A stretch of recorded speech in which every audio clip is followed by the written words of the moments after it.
Je voudrais remercier tout le monde, tous les courageux qui, malgré les menaces de virus, sont venus suivre ce débat, qui est un débat extrêmement important. Je crois que c'est peut-être la première fois qu'à Brest, à l'occasion du municipal, on mette en débat cette question de la paix.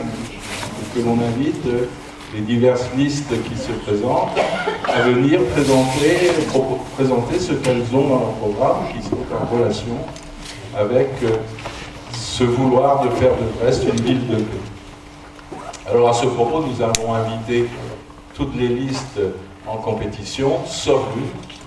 Comme à chaque fois, on n'invite jamais le Front National, qui est aujourd'hui Rassemblement National. Parce que, bon, pour nous, c'est pas une liste républicaine elle ne respecte pas les principes de la République. Et puis, nous sommes une association d'éducation populaire, nous sommes une personne privée, nous invitons qui nous voulons. Et ces gens-là, pour nous, ne sont pas sympathiques, donc on ne les invite pas. Voilà. Donc, ce soir, ce que va faire le cœur de la discussion, c'est comment faire de Brest une ville de paix. Et ceci avec trois approches que l'on propose aux candidats ou aux listes. Développer la culture de paix. Comment développer la culture de paix à Brest? Et quand on parle de culture de paix, pour nous, c'est une culture qui répond à « si tu veux la paix, prépare la paix ». Et là aussi, ça nous démarque assez bien d'une certaine philosophie qui nous vient des anciens, qui amènerait à penser que pour préparer la paix, il faut d'abord préparer la guerre. Pour avoir la paix, il faut d'abord préparer la guerre. Alors nous ne sommes pas du tout sur cette démarche-là. Nous pensons que pour préparer la paix, il faut travailler à la paix. La paix, c'est quoi? C'est l'éducation, c'est la coopération, c'est la solidarité, c'est jusqu'au plan international, le respect du droit international, c'est tout ça. Alors comment on peut faire à Brest pour avancer dans cette démarche éducative de coopération, de solidarité? Et puis la paix, ça passe aussi par l'économie. Comment faire à Brest une économie qui soit plus tournée vers la paix que vers la guerre? L'histoire de Brest, c'est les préparatifs de la guerre. On est dans une période de surarmement, et la question se pose vraiment, est-ce qu'il faut vraiment que l'on pousse les acteurs industriels à développer des armes dont on ne sait pas, ou on sait trop bien comment elles vont être utilisées pour des marchés d'exportation, des marchés que l'on ne maîtrise pas? Est-ce qu'on ne pourrait pas mieux utiliser ces compétences, ces équipements, ces compétences ouvrières à des biens à utilité affirmée, sociale et environnementale? C'est aussi un autre aspect du débat. Et puis le troisième aspect, c'est le nucléaire militaire. Alors le nucléaire militaire, on va nous dire bien sûr très rapidement, mais ça c'est pas de la compétence d'une municipalité. La dissuasion nucléaire, ça relève de la plus haute autorité de l'État. Les municipalités n'ont rien à voir dans cette question-là. Sauf que nous, à Brest, on a quand même un voisinage particulièrement inquiétant avec cet équipement nucléaire, cette dissuasion nucléaire, avec l'Iran. Et à ce titre-là, il est faux de dire on ne peut pas se défausser sur l'État. Brest aussi a une responsabilité par rapport à la dissuasion nucléaire. Comment la municipalité, comment les listes, si les listes qui se présentent à l'élection, comment ces listes, si elles sont élues, se positionneront par rapport à cette question nucléaire? C'est une question qu'elles ne peuvent pas éluder. Il y a aujourd'hui un mouvement d'interdiction des armes nucléaires. Comment elles se positionnent par rapport à cela et comment elles pourront agir au niveau de Brest pour avancer vers un monde libéré de l'arme nucléaire? Voilà les grands thèmes. Maintenant, on va laisser les représentants des différentes listes qui ont accepté de participer à ce débat. Oui, juste une liste qui n'est pas présente et qui s'excuse, c'est la liste, je ne sais plus son nom, mais c'est Comment? C'est à Brest, imaginons demain. À Brest? Pascal Oliva. Non, ils sont là. Non. C'est vous. Voilà, Brest, c'est vous. J'ai reçu il y a 2 heures un message de la responsable de la campagne de la candidate, s'excusant, demandant d'excuser Bernadette Malgorn. Ils ne venaient de recevoir qu'aujourd'hui l'invitation que nous leur avions adressée par la poste il y a 15 jours. C'est dommage, tu aurais eu une tribune un peu mixte au moins. Ouais, c'est vrai aussi. Là, je prends une photo, moi. Alors du coup, moi je m'inquiète, c'est les services publics sont en mauvais état, alors le service de la Poste, si c'est toujours d'ailleurs des services publics, est en particulièrement mauvais état. Si une lettre postée à Brest il y a 15 jours n'arrive à son destinataire brestois qu'aujourd'hui. Voilà. Alors, pour réguler les débats et pour maîtriser le temps d'intervention de chacun, c'est Soisic qui a accepté de tenir ce rôle. Et voilà, pour répondre, il y a quand même une femme à la table, hein, et qui va avoir un rôle extrêmement important. Hein. Elle va avoir à dominer les 5 intervenants s'ils voulaient dépasser leur temps de parole. Alors, bon, ce qu'on peut faire...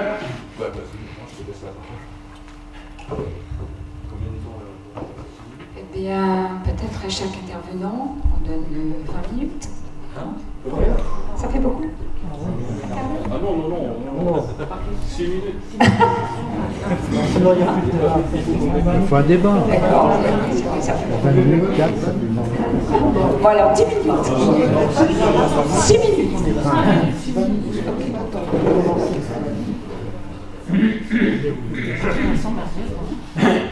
Alors, donc, c'est Marchons pour Brest, je ne me rappelle plus votre nom. David Guillaume. D'accord. Je prends le micro. Ouais. Vous m'entendez? Non, ça marche pas. Oui. Sinon je parle, vous m'entendrez comme ça. Ouais.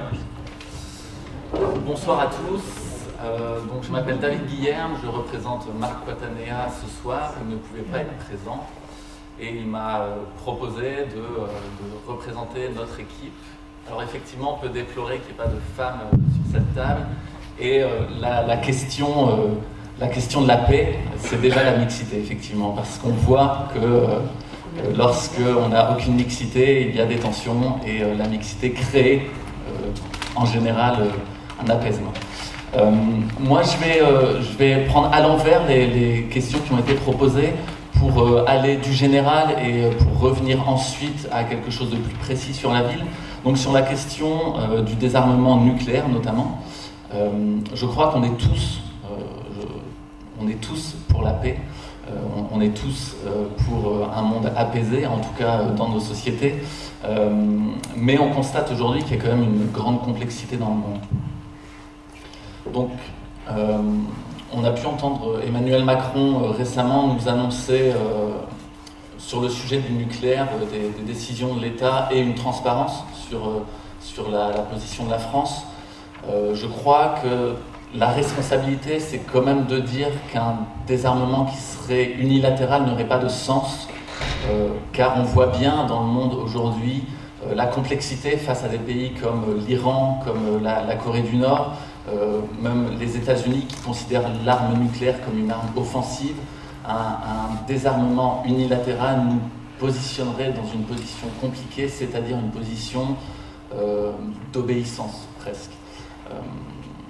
Je ne vais pas être ici pour défendre les armements, mais je ne veux pas non plus être d'un angélisme qui serait assez déconnecté, je pense, de la réalité. Il y a quand même une urgence aujourd'hui, c'est la fin du traité nucléaire intermédiaire qui oblige rapidement, en tout cas d'ici la fin 2020, les États à se repositionner. Car on a un risque des États qui sont déjà dans ce traité de se réarmer et de continuer un réarmement qui serait une vraie problématique pour la planète et pour l'humanité de manière générale. Donc nous, on serait favorable, bien sûr, à une motion, à une résolution au niveau de l'ONU du désarmement nucléaire et du désarmement de manière générale. La difficulté, c'est, on le voit bien, des pays ne suivraient pas cette problématique, et de manière générale, donc, la complexité du monde nous oblige aussi à réfléchir différemment. C'est-à-dire, aujourd'hui, on n'est plus forcément de nation contre nation. On voit bien qu'il y a des problématiques qui sont beaucoup plus complexes, avec des mouvements qui se revendiquent à la fois de mouvements religieux, de mouvements ethniques ou culturels, et qui parfois agressent, enfin on voit avec les attentats, avec les questions terroristes, de façon complètement désorganisée et improvisée, menant les États à des difficultés sur l'organisation elle-même de leur défense. Donc c'est un peu le constat aujourd'hui, et la question de la paix ne peut pas se résumer, à mon avis, à la question des armes. À mon avis, si on veut traiter la question de la paix, il faut traiter la question de la violence. On voit bien dans beaucoup de sociétés, ce n'est pas la complexité de l'armement qui fait qu'il y a la guerre, la violence, la tuerie. On peut prendre de nombreux pays, notamment en Afrique ou dans d'autres parts du monde, où des armes les plus archaïques suffisent en fait à créer la violence, à créer la guerre et à aller justement sur des champs qui sont tristement à regretter. Les nations se sont construites sur les guerres. On a tous des héros, la France la première, qui ont créé la cohérence nationale avec des guerres nation contre nation, et ces affrontements culturels ont créé parfois des tensions qui, heureusement, on le voit bien en Europe, peuvent s'atténuer. Elles s'atténuent grâce, à mon avis, à 3 clés.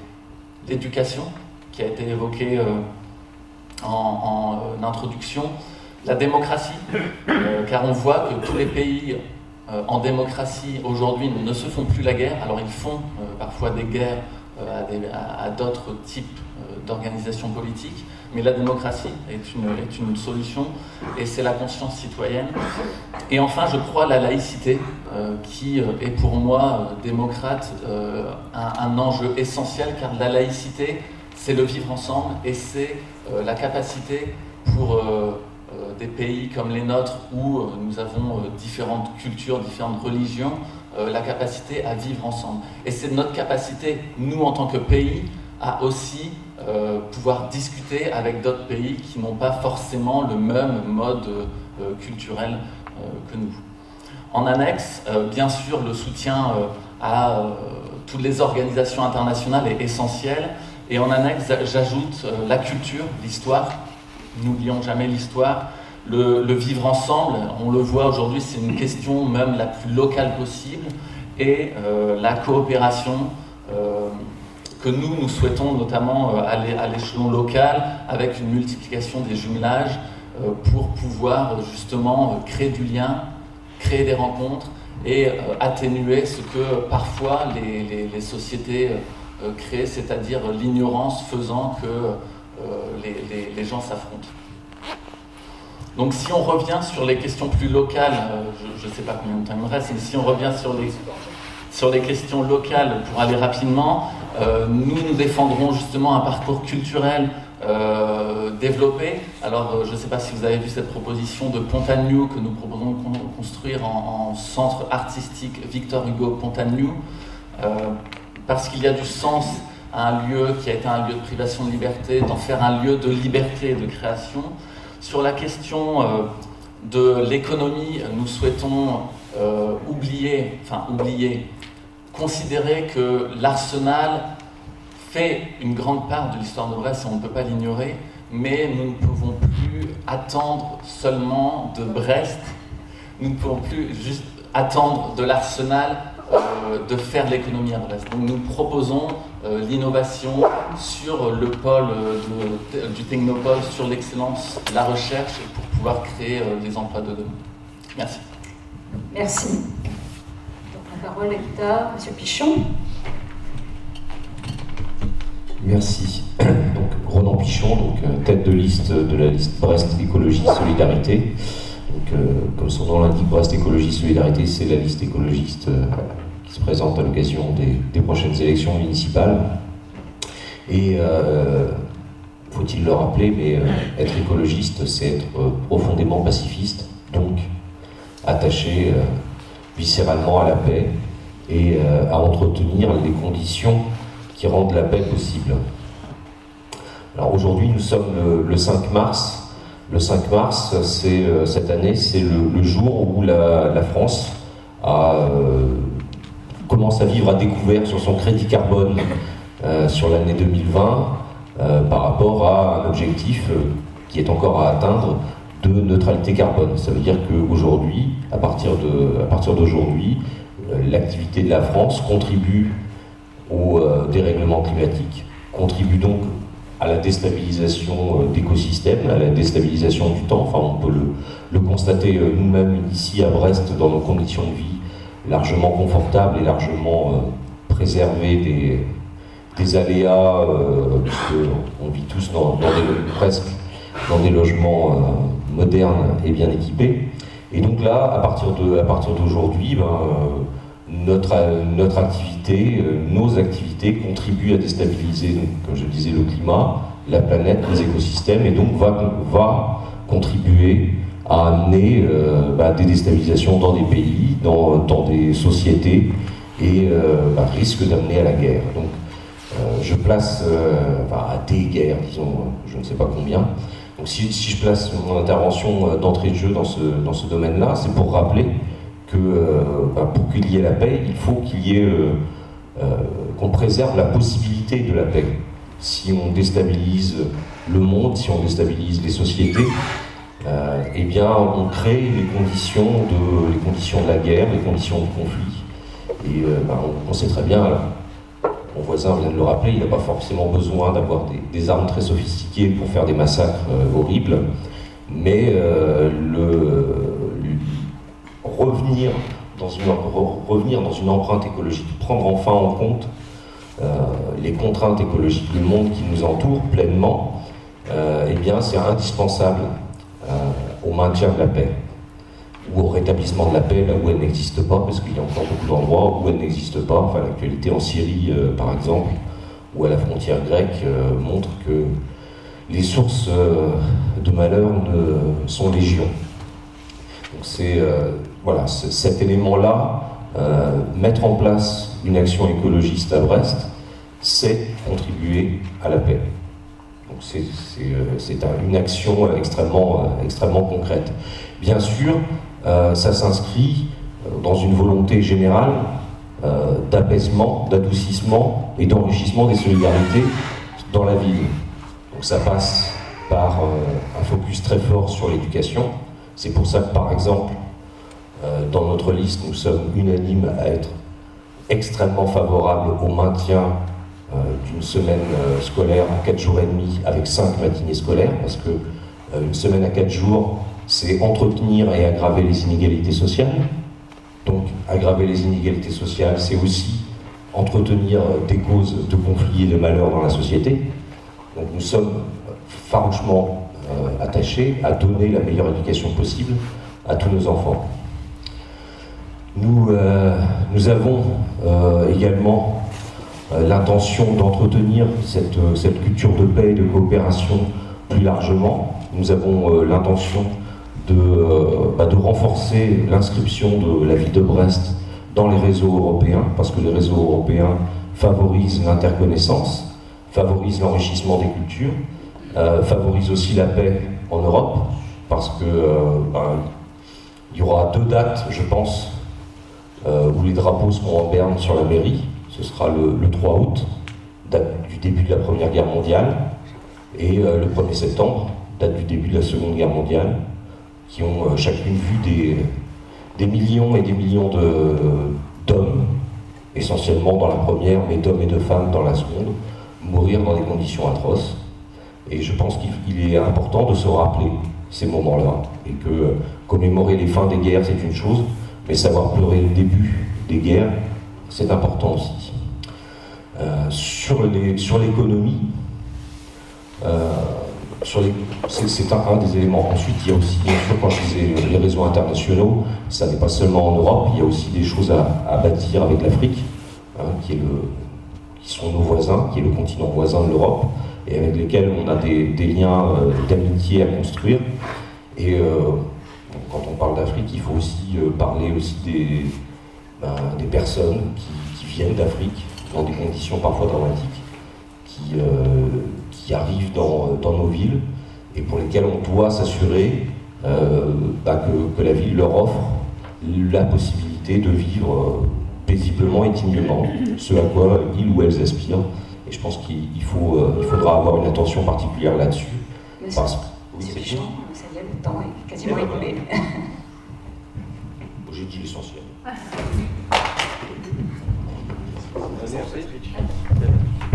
Donc la parole est à...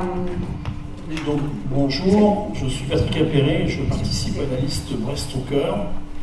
Donc nous souhaitons intervenir dans ce débat, bien entendu, parce que c'est une question forcément forte à Brest. Quand vous discutez de paix ou de désarmement, ça bien entendu interpelle l'ensemble des Brestoises et des Brestois, tout simplement parce que c'est un endroit fort. La France nous a confié cette responsabilité de défense nationale et c'est historique, et donc beaucoup d'hommes et de femmes y sont passés, y ont travaillé et ont apporté leurs compétences pour faire en sorte que cette défense nationale puisse répondre aux attentes de notre pays. Et de ce point de vue, je crois qu'il y a à la fois le sentiment de la tâche accomplie et d'autre part quelques fiertés pour les plus beaux bateaux qui ont été construits ici et qui font la fierté d'un certain nombre de gens qui ont travaillé dans ce secteur. Donc la vraie question après derrière, c'est la question de la défense nationale en tant que telle. Est-ce qu'on est sur l'idée d'une défense nationale non agressive? Est-ce qu'on a la question du nucléaire qui est traitée derrière? Je pense que c'est des vraies questions auxquelles on fait face et sur lesquelles il faut, les uns et les autres, à partir de nos idéologies politiques ou de nos partis politiques, essayer de dessiner, je dirais, une manière, une philosophie au moins pour pouvoir se positionner correctement. Pour notre part, au moins, alors là c'est compliqué, puisque quand on est à Brest au cœur, mais d'autres listes sont comme nous, on a différents partis politiques qui participent à la liste. Moi, je ne peux pas parler pour les partis politiques que je ne connais pas, puisque j'ai le sentiment quand même que quand on parle de défense nationale, on parle quand même de philosophie politique derrière. C'est-à-dire, suivant la manière dont on se positionne, certains partis politiques pensent différemment que moi sur ces questions de défense nationale ou de restructuration ou de vision qu'ils ont de ce que peut être l'arme nucléaire. Pour notre part, on est, pour mon équipe, au moins, on est plutôt sur l'idée effectivement d'une défense nationale. Ça nous paraît extrêmement important, puisque cette question des valeurs de notre République, des valeurs essentielles de démocratie et de solidarité qu'on a su développer dans notre pays, nécessite aussi qu'on soit en capacité de se défendre face à tous ceux qui, pour d'autres raisons, voudraient nous faire passer à d'autres idéologies. Donc pour nous, la défense nationale est quelque chose d'important et qui compte. Il faut aussi défendre ces valeurs et pouvoir, de ce point de vue, les faire valoir au plan international. Sur la question de la défense nationale, tout ce qui vient en premier quand on parle de paix, c'est bien entendu toute la question éducative qui apparaît en premier. Et je crois que de ce point de vue, pour ce qui est de la ville de Brest, on n'a pas à rougir de ce qu'on fait, puisque c'est près de 50 millions d'euros que nous posons ici à Brest, au moins, sur l'ensemble des projets éducatifs, ce qui est extrêmement important, et on est regardé de ce point de vue par les autres villes de France comme une ville exemplaire en la matière, avec derrière tout ça, forcément, une communauté éducative qui discute avec le monde associatif et qui monte des projets. L'UEP en fait partie d'ailleurs, donc ceux qui veulent travailler sur ces questions. La ville apporte sa contribution, mais n'impose pas les sujets qu'il devrait aborder. Le deuxième élément sur lequel je voudrais pas insister, puisqu'on est toujours sur la question d'une vision en équilibre, d'une paix sociale, d'une ville de Brest qui vit en cohésion ensemble, c'est aussi de regarder l'ensemble des efforts qui sont faits et qui existent aujourd'hui, qui font une vraie force de la ville de Brest, qui sont ces 23 équipements que nous connaissons de quartiers qui existent, dans lesquels on a un monde associatif bien tissé, riche, qui permet, au travers de ces outils, à la fois de travailler ces questions, de permettre aux gens de partager des valeurs communes, de construire du projet, etc. Et tout ça, ça donne effectivement un Brest en équilibre et qui permet d'avancer. L'autre élément que je voudrais mettre en avant, c'est qu'on est ici dans une ville portuaire. Et forcément, quand on est dans une ville portuaire, cette vision à l'international, cette vision du partage culturel est plus forte probablement que dans d'autres villes, puisqu'on a un horizon et qu'on aime bien à la fois aller regarder ce qui se passe ailleurs et partager avec l'ensemble de ce qui fait société, l'ensemble de ce qu'on a à vivre ensemble. Et donc le résultat, c'est que ça a donné une vraie vivacité, au moins au niveau de la ville de Brest, sur nos associations internationales, ce qui nous a amené d'ailleurs à construire du côté des Capucins cette maison de l'international où toutes nos associations y sont et par leur action d'ailleurs créent les conditions pour que les compréhensions existent, la démocratie fonctionne et que derrière tout ça on soit plutôt avec des gens qui réfléchissent sur un monde de paix plutôt que le contraire. Et donc c'est toutes ces actions-là au fond qui font qu'aujourd'hui sur Brest, on peut le dire, je crois qu'on a une ville qui est plutôt une ville de paix. Quand on discute entre nous, on peut avoir cet arsenal et cette discussion, mais dans tous les cas, moi ce que je constate, c'est que partout où on discute, cette question de la paix est une question extrêmement importante. Sur la question du nucléaire, on a aussi sur ce territoire notre histoire, puisqu'on a eu le nucléaire civil et l'affaire de Plogoff. Dans tous les cas, cette question du nucléaire a toujours pesé dans les esprits de l'ensemble des Brestois et des Brestoises. Et l'idée de forcément qu'il n'y ait pas d'armes nucléaires est une idée forte qui existe ici. Une idée forte portée par l'ensemble des populations, à la fois à Brest, mais je crois plus largement. Derrière tout ça, les questions qui nous sont posées sont aussi des questions qui sont difficiles à rentrer dans les discussions de ville de Brest ou de métropole, de leurs compétences, et qui sont plutôt des questions... Monsieur Perret, oui, c'est fini. Le temps est écoulé. Bon, j'ai terminé. Merci. Alors, la parole est à M. Cadalin pour la liste de Brest à venir. Merci beaucoup. Alors, il y a un livre qui, moi, m'avait beaucoup plu, qui s'appelle Le temps de la fin, de Gunther Anders, où il pose justement tous les enjeux qui sont liés au nucléaire militaire, et notamment l'idée que dès lors que l'humanité a le contrôle de l'arme atomique, eh bien, pour la première fois de l'histoire de l'humanité, elle peut mettre fin à sa propre existence. Et d'une certaine manière, l'urgence climatique absolue, l'entrée dans l'anthropocène, redouble le constat que faisait Gunther Anders. Le temps de la fin, aujourd'hui, il existe doublement. Il existe du fait du poids et de la menace de l'arme atomique, du fait de sa diffusion, du fait de la montée des tensions. Regardez aujourd'hui entre l'Inde et le Pakistan. Par exemple, là, il y a un risque très concret dans les prochains mois d'un conflit atomique entre l'Inde et le Pakistan. Donc cette menace existe toujours, mais la fin peut également venir du fait du bouleversement climatique absolu dont on ne sait pas si les proportions, si le seuil dans lequel nous allons, le seuil que nous risquons de passer, eh bien nous ne savons pas s'il rendra possible les conditions de continuation de l'existence et de la vie humaine. Donc voici l'enjeu tel qu'il se pose de façon absolument tragique, et c'est cet enjeu-là auquel il s'agit d'essayer de répondre politiquement. Autant dire que ce n'est pas une affaire très simple. Mais pour cela, il faut se saisir de tous les niveaux de pouvoir possibles et imaginables. Que ce soit la nation, la commune, l'Union européenne, au-delà, bref. Partout où on peut lutter, il faut lutter. Et de ce fait, il faut tout de même noter qu'il y a, lorsqu'on touche aux questions de la paix et du militaire, pour un pays comme la France, il y a un enjeu absolument central, c'est tout de même la souveraineté sur son armée. Et je trouve ça tout de même fort de café d'entendre un représentant du macronisme nous sortir que oui, quand même il faut garder l'arme nucléaire parce que ça rend la France indépendante, dans le même temps où l'industrie militaire est bradée et où on ne peut plus réaliser, si vous voulez, les achats, on fabrique même plus nous-mêmes nos armes. C'est quand même un problème, ça, en termes de souveraineté stratégique et militaire, et ça suppose quoi? Ça suppose qu'il faut absolument sortir de l'OTAN, puisque c'est bien l'OTAN qui nous enchaîne à d'autres pays et qui nous entraîne dans des guerres catastrophiques auxquelles nous n'avons aucun intérêt à participer. Bon, je ne veux pas être déplaisant avec le représentant du macronisme local, mais alors le candidat qui les représente ici au municipal était adjoint aux commémorations. Et quand on a fait des travaux à l'ASB, eh ben, on a laissé par terre le monument aux morts de l'ASB, les gens qui sont morts au combat et qui venaient de ce club de foot, et il n'a toujours pas été remis en état. Donc ça, on le fera. Voilà, ça commence par des actions concrètes. Ensuite, une mairie peut faire des vœux. Donc nous ferons un vœu pour pousser la France à adhérer, à suivre le processus du TIAN, du traité d'interdiction de l'arme nucléaire au niveau international. Nous rejoindrons également l'association des maires pour la paix, créée à l'initiative des maires de Nagasaki et d'Hiroshima. C'est page 18 de notre programme. Ceux qui voudront le prendre seront les bienvenus.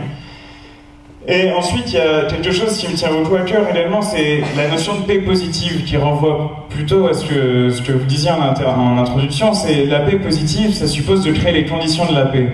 Et donc ça suppose la solidarité. Et la politique que nous souhaitons mener, c'est par exemple qu'il n'y ait plus personne à la rue à Brest. Moi, je veux dire, ça me terrifie. Vous voyez bien, il y a le nombre de jeunes qu'il y a dans la rue, les migrants qui sont laissés aussi à la rue, etc. Voilà des choses extrêmement importantes sur lesquelles il nous faut agir. Parce que sans solidarité, eh bien, il n'y a pas de paix possible, c'est bien entendu évident. Ensuite, pour ce qui est du local, il faut bien discuter du poids terrible sur l'histoire de Brest de l'institution militaire, qui certes a permis de créer des emplois, etc. Mais à un moment donné, le maire, c'est lui qui est élu par les citoyens. C'est pas le préfet maritime, le maire de Brest. Et de ce point de vue-là, il faut repenser et réarticuler notre économie, que ce soit au niveau de la rade, voilà, en se disant qu'il faut redévelopper la rade aussi sur des activités liées aux énergies marines renouvelables, qu'il faut au niveau du port développer une filière de déconstruction navale, qu'il faut bref redynamiser l'économie, et cela passe également par le fait que nous allons entamer un rapport de force ferme avec le préfet maritime sur la reprise de la Pinfel pour les activités civiles. Parce que il est bien évident que s'il est nécessaire d'avoir la maîtrise sur notre armement, donc ça suppose tout de même d'avoir toujours également un secteur prêt, toujours prêt à faire de la construction navale, parce que ça suffit de brader, de supprimer les ouvriers d'État, etc. Tout ce qu'ils ont fait à Naval Group, c'est honteux. C'est une attaque, je veux dire, à ce qui fait la République. Donc ça, on arrête. Mais il faut arrêter. Et au niveau local, ce qu'on veut faire, c'est entamer un bras de fer très ferme avec le préfet sur ces questions. Enfin, bien entendu, une politique fermement écologiste et le choix structurant, nous sommes les seuls à proposer de la gratuité des transports en commun, eh bien, sera la contribution de Brest à l'atténuation du changement climatique. Changement climatique qui, c'est désormais chose certaine, est de nature à provoquer des conflits partout. La Syrie, il semblerait qu'il se soit lié à des phénomènes de sécheresse. Au Darfour, dans les années 90, également. Donc c'est cela, solidarité, écologie, réinvestissement du civil dans l'espace brestois, reprise finalement par les Brestois de Brest. Voici nos grands axes pour une ville de paix. Alors la dernière parole est à la liste citoyenne, Brest, liste citoyenne, je ne me rappelle plus votre nom. Yoranelli. Alors, c'est pas évident de répondre à une question comme ça, surtout finalement de notre point de vue pour les municipales, parce qu'on entend beaucoup de discours, mais de nos actions, de ce qu'on va pouvoir réellement faire, finalement, on va être peut-être limité. Et j'aimerais rappeler juste que nous, Brest, la liste citoyenne, on propose finalement d'écouter les citoyens, de les aider à faire valoir leurs initiatives, de les promouvoir. Et dans ce programme, finalement, nous, on veut mettre en scène tout un contexte idéal pour le dialogue, pour les citoyens, pour qu'ils puissent faire valoir leurs initiatives. Alors c'est peut-être un peu de démagogie de dire que oui, aider les citoyens à prendre leurs décisions par des facilitateurs de parole, leur donner accès finalement à tous les outils qu'il faut pour se faire entendre avec toute la transparence et toutes les informations, ça peut aider justement à améliorer cette paix dans la ville. Pour ce qui est de la paix en dehors de la ville, j'aurais du mal à me prononcer. C'est finalement, je pense, un peu loin du poste qu'on ira occuper pour l'instant. Et par contre, toutes les propositions qu'on entend ce soir, notre système de gouvernance est tout à fait prêt pour pouvoir promouvoir ces initiatives. Les candidats ce soir sont des citoyens, et comme tous les citoyens, ils pourront profiter nos assemblées citoyennes, de nos conseils de quartier, du droit de pétition et de référendum, pour faire monter ces idées qui concernent la paix, l'économie, le transport, l'écologie aussi. C'est quelque chose qui nous tient à cœur personnellement, mais en tant que candidat, on s'engage à respecter finalement les mêmes mécanismes que tous les citoyens. On ne se met pas en tant qu'élu, on ne sait pas mieux décider finalement que vous, simples citoyens. Et on a des idées comme les vôtres, et elles ne veulent pas plus. Donc on est prêt à écouter tout le monde. Si les gens sont concernés par des problèmes, par exemple l'arsenal, la proximité des militaires, on va les écouter, on va leur donner toutes les clés en main, les informations pour savoir qu'est-ce qu'on peut faire, c'est quoi les ressorts possibles. Car aujourd'hui, nous, on est un peu novices, mais on compte bien apprendre et aider les habitants à reprendre la main sur leur mairie. Et du coup, peut-être avoir un peu plus de paix sociale, d'écologie dans la ville, mais surtout plus de dialogue entre les citoyens eux-mêmes et la mairie qui appliquera leurs décisions. Donc, à part vous donner des idées finalement sur mes idées à moi qui seront des idées de citoyens, je n'ai pas énormément de choses à vous dire, si ce n'est que oui, on va vous écouter et le dialogue sera possible.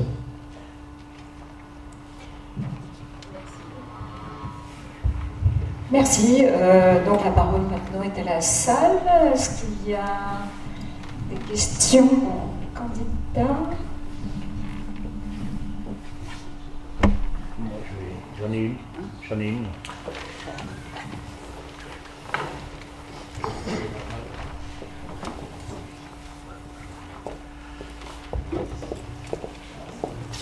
Voilà, nous sommes dans une ville de Brest où il y a plein de rues avec des gens qui sont bien loin d'avoir été des anges, qui ont été des gens qui ont représenté une extrême violence, une violence militaire. Je voudrais savoir si, un jour ou l'autre, vous nous changerez les noms de rue, si vous aurez le courage de nous changer les noms de rue.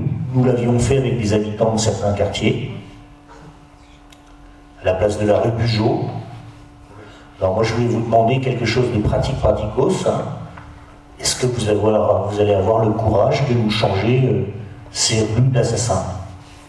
Alors je vais commencer parce que j'ai le micro et j'ai envie de dire, nous on vous laisse la main là-dessus. Si suffisamment de citoyens s'indignent sur le nom d'une rue, on pourrait rajouter par exemple Adolphe Thiers aussi, qui a violemment réprimé la commune. Il y a plein de rues qu'on pourrait renommer, mais du coup c'est le travail des habitants qui habitent dedans, de savoir si oui ou non ils veulent de cette rue, ils veulent de ce nom.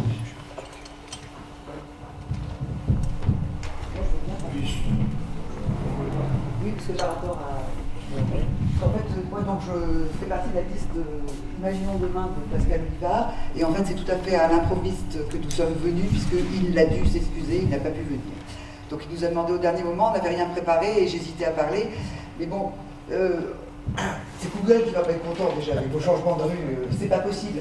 Je crois qu'il y a une chose qui est très importante, c'est que, moi je ne suis pas un ancien combattant, bien entendu, mon âge ne le permet pas, et c'est grâce justement à notre histoire qu'il y a eu des choix qui ont été faits, et que ça fait 70 ans qu'on est en paix chez nous, en France. Ça va peut-être pas durer, parce que, comme le disait M. Pichon, on est dans une urgence climatique, je ne sais pas si tout le monde s'en rend vraiment compte, mais on va droit dans le mur. Nous, tout à l'heure, comme nous n'étions pas prévus, nous sommes allés à la maison des syndicats, et finalement, nous avons tourné, vous savez, nous sommes allés de l'autre côté. Et de l'autre côté, nous sommes tombés sur des gens dévoués, vraisemblablement des bénévoles, je ne sais pas, mais qui en tout cas étaient en train de faire de l'éducation auprès de jeunes migrants, de les aider dans leur démarche administrative. Voilà. La paix, c'est comme ça qu'on l'aura. La paix, on l'a grâce à beaucoup d'associations dans Brest, parce que l'État s'est dessaisi de beaucoup de choses, les mairies aussi, quelquefois, et donc il faut qu'on reprenne le pouvoir avec les citoyens, bien entendu. C'est pour ça qu'on veut tout à fait déclarer une démocratie collaborative. Mais je trouve ça terrible de vouloir débaptiser les rues, comme tu l'as dit tout à l'heure, parce que, bon, on ne peut pas renier notre histoire. En ce moment, que ce soit au niveau de l'État ou ailleurs, on entend toujours parler de repentance. Malheureusement, on fait tous des mauvais choix. On fait des mauvais choix pour notre pays, on fait des mauvais choix pour notre ville, on fait des mauvais choix pour nos enfants, mais on n'a pas à regretter, on a à en prendre des leçons. Et en effet, si on veut que les choses s'améliorent, il faut retrouver un lien social, il faut se parler les uns les autres, quelles que soient les générations, quels que soient les pays d'où on vienne, parce que là, il y a vraiment beaucoup de gens, même si Brest, en effet, est une terre maritime, je suis désolé, les migrants n'ont pas un bon accueil. C'est pas forcément, évidemment, du ressort de la mairie, parce que même si la mairie, les associations sont aidées, même si on fait tout pour les aider, on a un préfet, hein, et ça, on a des... L'État est représenté et l'État a pris des dispositions qui ne correspondent pas du tout, justement, à préparer la paix de demain pour moi. Et c'est pas parce qu'on va nous parler du nucléaire militaire, on a un nucléaire civil moi, j'y connais rien au nucléaire militaire ni au nucléaire civil. Tout ce que je vois, c'est que je suis comme vous, je lis, et c'est extrêmement dangereux. Quand on voit les choix qu'on fait à l'heure actuelle, voilà. Alors, moi, je pourrais parler pendant des heures, parce que je suis très bavarde de nature, mais je crois que vraiment, ce qui est important, c'est de retrouver déjà, nous, au niveau d'une mairie, de permettre à des associations comme la vôtre, évidemment, de vivre et de, j'allais dire, porter la bonne parole. Parce qu'en effet, on veut que les choses s'améliorent et être en sécurité, c'est normal. Mais là, nous, en tant que mairie, il faut déjà qu'on soit en sécurité tous les jours, que les gens aient un toit, aient à manger, soient bien accueillis. Il y a des besoins primaires, on en est là. Parce que les situations vont devenir très très difficiles d'ici peu de temps. Voilà. Les gens, comme vous disiez tout à l'heure, je me disais, si je prenais la parole, j'aurais dit ça. C'est vrai qu'aujourd'hui, qu'on ait atteint le niveau de... Enfin, on est dépassé le bilan carbone auquel on devait se tenir pour l'AD, c'est catastrophique. Et en ce moment, alors on bassine à la télé avec le coronavirus, bon, c'est vrai que c'est important, mais des épidémies comme ça, il peut y en avoir, mais plein. Tous les scientifiques le disent. On a fait des choses catastrophiques à tous les niveaux. Au niveau écologique, on a des élevages de porcs sous lesquels il y a des bactéries qui pourraient nous contaminer. Le permafrost est en train de fondre. Il y a l'anthrax qui ressort. Enfin bon, il y a des catastrophes, mais il ne faut pas faire de pessimisme. Nous sommes des êtres humains, nous sommes des petites personnes qui doivent avoir notre part dans notre ville, dans notre pays, sur la Terre, dans le cosmos. Ça va très loin, hein, mais je ne suis pas, je pense, une illuminée. Mais sachons tenir notre place tous ensemble, les uns avec les autres, parlons-nous et voilà. Merci. Je vais passer la parole à M.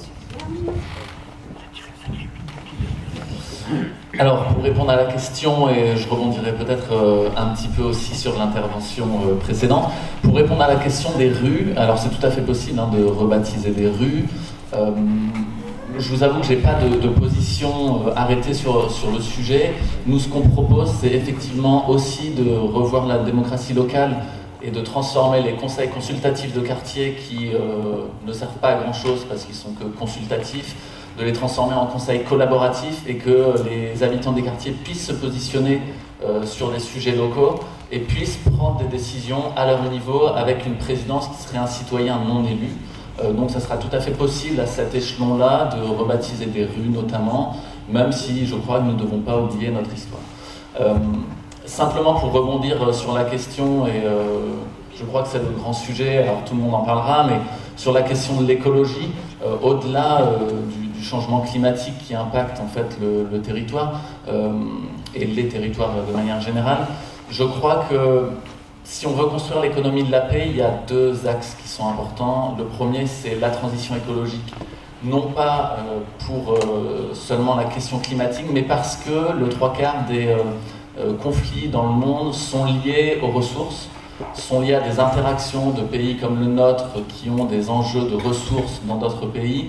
Donc la transition écologique, c'est aussi réduire la consommation, l'extraction de ressources et travailler à la réutilisation, notamment avec la question du zéro déchet que nous prenons. Si on regarde notamment cette bouteille plastique, le pétrole, qui est la première ressource énergétique dans le monde, est lié à énormément de conflits.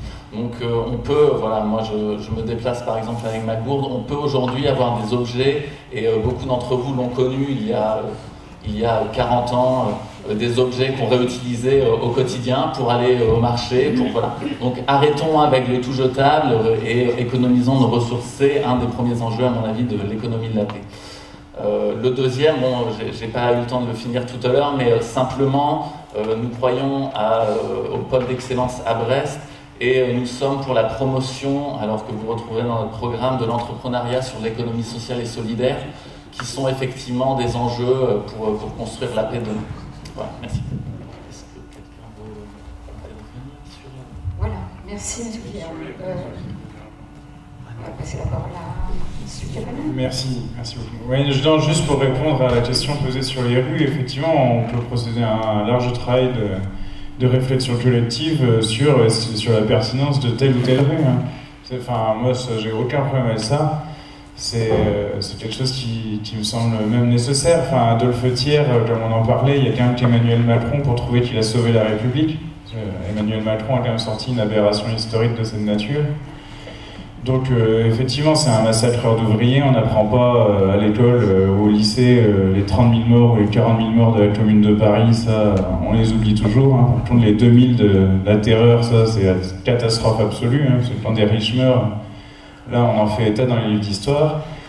Donc ouais, ce travail mémoriel, effectivement, il est important. Et d'autre part, sur le nucléaire civil, il faut bien voir que les guerres que mène la France, je l'ai dit l'autre jour au préfet maritime lors d'un débat qu'il y avait à Océanopolis, le coût de nos opérations extérieures est également lié au fait que nous devons sécuriser les approvisionnements en uranium. Donc, le passage au 100% renouvelable, eh ben, c'est aussi quelque chose qui va diminuer le coût de nos opérations extérieures. Voilà.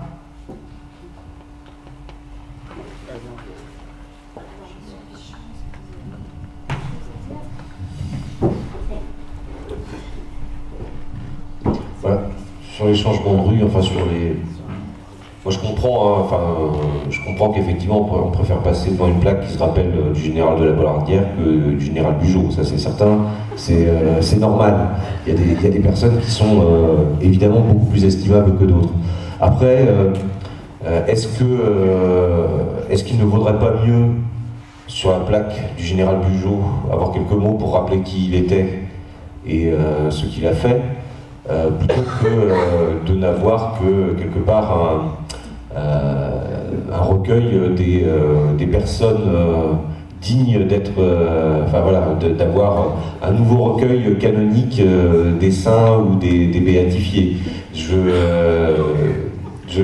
trouve que ce serait plus sympathique. Enfin, il faut garder la mémoire aussi des mauvaises choses qui sont arrivées pour essayer d'éviter d'avoir à les reproduire, et puis pour se rappeler que le mal existe, pour utiliser un grand mot. Et puis après, non, enfin voilà, moi je suis pas fan du renommage de nom. Et puis en plus à Brest, il y a tout un travail qui a été fait, qui n'a pas été fait justement, par exemple, de préservation des toponymes bretons lors de la création de quartiers. Je trouve ça dommage.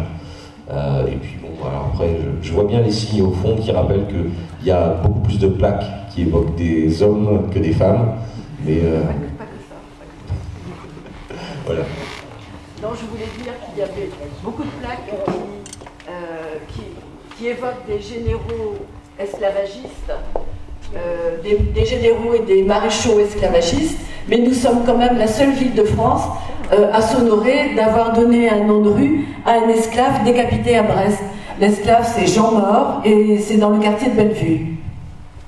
Bon, je voulais dire aussi qu'il est plus facile de contrebalancer les plaques de rue qui sont consacrées à des militaires dont on connaît les exploits colonialistes. Il est plus facile de donner des noms nouveaux à des noms de rues nouvelles pour les contrebalancer que de supprimer des plaques, tout simplement parce que les gens de la rue ont tous leurs papiers à refaire. Mais c'est vrai, et que la seule fois où on a essayé de le faire, ça a été une levée de bouclier. Et on l'a fait une fois. Il s'agissait d'Alexis Carrel, médecin eugéniste, connu pour être favorable aux théories nazies. Et on l'a fait pour la rue Alexis Carrel.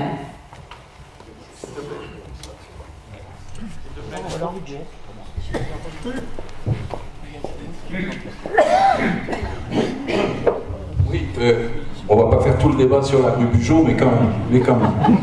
L'intervention de Claude tout à l'heure me paraît quand même extrêmement importante. J'ai bien compris toutes les positions et on va pas refaire l'histoire, et puis il faut garder les traces de l'histoire, mais quand même. La rue Bugeaud c'est pas n'importe qui. Hein, général colonialiste, spécialiste des enfumades en Algérie. Il a une rue, mais c'est plus grave, c'est que dans cette rue, il y a une école maternelle. Et cette école maternelle, mes enfants y sont allés, on l'appelle l'école Pujol. Je trouve que ça, au moins, on pourrait imaginer de donner un nom à cette école maternelle et qu'on ne l'appelle pas, qu'on ne continue pas à l'appeler l'école Pujol. Bonne idée.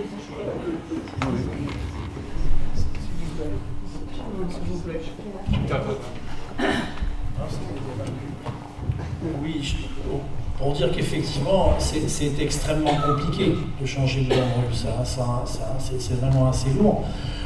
D'autre part, il faut aussi être attentif parce que nous pensons qu'un tel ou une telle ne mérite plus d'avoir un nom de rue pour son histoire. N'oublions pas qu'il y en a d'autres qui font de la politique et qui pensent qu'il y en a qui ne le méritent pas non plus, et pour des raisons qui sont diverses et variées. Alors si on joue à cette histoire de la balade des noms de rue au regard des évolutions politiques qui puissent exister, je peux vous dire que ça ne va pas être rigolo pour l'avenir. Par contre, ce sur quoi on a beaucoup bossé à Brest sur ce mandat ou sur le mandat d'avant, c'était effectivement de trouver cet équilibre de l'égalité homme-femme et sur lequel on a bien bossé quand même, puisque systématiquement, durant tout ce mandat, les rues nouvelles qui ont été mises en œuvre portaient des noms de femmes pour commencer à travailler ce rééquilibrement.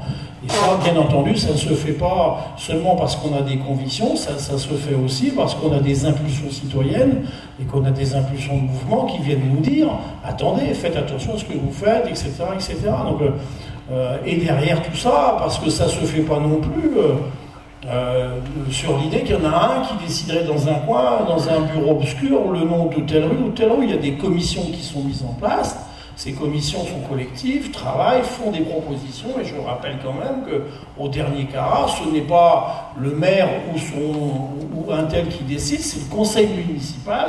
Donc c'est une délibération qui est donc publique, qui est préparée en amont, qui est donc versée dans le débat public et donc dans le débat citoyen, et qui fait qu'au moment de la décision du conseil municipal, ceux qui sont en harmonie, en accord ou en désaccord, peuvent venir l'exprimer au conseil municipal, parce que la porte est ouverte et que c'est normal qu'en démocratie, ceux qui sont en désaccord puissent expliquer au dernier moment ce sur quoi ils expriment un mécontentement. Et je crois qu'on le fait à chaque fois. On n'est quand même pas dans une situation dans laquelle c'est parce qu'on est élu maire ou élu qu'on décide du fond de son bureau de tout ce qui va se passer dans notre bonne ville de Brest. Heureusement que de façon impérieuse, on aille chercher l'ensemble du monde associatif, le monde militant qui parle, qui dit des choses. Derrière ça passe, ça crée des fois du mécontentement, mais ces décisions sont prises de façon extrêmement publique. Enfin, voilà, faut dire aussi les choses. Oui, moi je voudrais venir sur un point que vous êtes quelques-uns à avoir abordé, la question de l'éducation à la paix. Je crois qu'au-delà des mots, il faut du concret. Il existe à Brest un plan éducatif local. Je pense que c'est un des moyens qui permettrait là d'aller dans le concret, c'est-à-dire de soutenir, voire de suggérer, favoriser, aider les différentes associations, le mouvement d'éducation populaire d'une manière générale à développer des actions. Il y a d'autres moyens également d'avancer sur ce terrain-là. On sait que la ville actuellement promeut par le biais d'un document, je ne sais plus comment il s'appelle, mais promeut une action citoyenne en faveur de la défense, développer l'esprit de défense auprès des jeunes, en partenariat avec le ministère de la Défense et l'académie. Pour le moins, il serait pertinent que là aussi, en contrepartie, si tu veux la paix, prépare la paix, il faudrait peut-être aussi promouvoir les actions qui sont menées et qui sont proposées. Je crois que ça, c'est véritablement du concret. Et dernière chose, là on sort un peu du cadre purement de l'éducation, mais il n'y a pas de maison de la paix à Brest. Une ville qui pourtant porte dans son histoire des phases particulièrement douloureuses, dépendant directement des actes de guerre. Si on veut en sortir là aussi, allons dans le concret. J'ai entendu parler de l'ancienne prison de Pontagnou. Ne serait-ce pas là une possibilité d'avancer et de créer quelque chose véritablement dédié aux actions de paix? Oui, je peux peut-être donner mon avis là-dessus. Je crois qu'il faut faire attention, de mon point de vue, à chaque fois qu'on a besoin de construire des actions politiques ou des actions citoyennes, des actions qu'à chaque fois ça ne se traduise pas systématiquement par la construction d'un bâtiment nécessaire, parce que sans ce bâtiment, les choses seraient impossibles. Je crois qu'on a quelques beaux outils. Enfin, la maison de l'international installée au Capucin, ce qu'on a fait du côté de Sadi Carnot, ce que fait l'UEP en général dans ses bureaux, dans son travail, etc., l'ensemble des gens qui sont logés dans cette ville de Brest. Mais si à chaque fois qu'on se dit on a une belle idée, il faut la transformer en bâtiment à construire, bien peur qu'on se retrouve vite dans des grandes difficultés. Donc pour moi, la maison de la paix, tel que je l'entends, c'est plutôt cette maison où effectivement on arrive à créer les conditions pour que les citoyens s'en emparent à partir du travail militant que vous faites ou que d'autres font, et que derrière cette maison de la paix, elle soit partout où c'est nécessaire dans la ville de Brest. Il y a suffisamment de locaux mis à la disposition du monde associatif, de mon point de vue, pour que cette maison de la paix existe réellement. Et je pense que c'est pas forcément utile que ça se traduise par la construction de bâtiments. Voilà.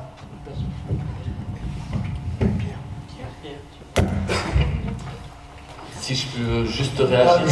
Je voudrais prolonger sur ce que vient de dire Pierre, justement, à propos de la Maison de la Paix, là. Je crois que c'est pas, comme Patrick l'a dit, c'est pas quelque chose qui est tiré en l'air, c'est quelque chose quand même qui est réfléchi. Brest a quand même une histoire particulière, avec tout ce qu'elle a subi durant la dernière guerre.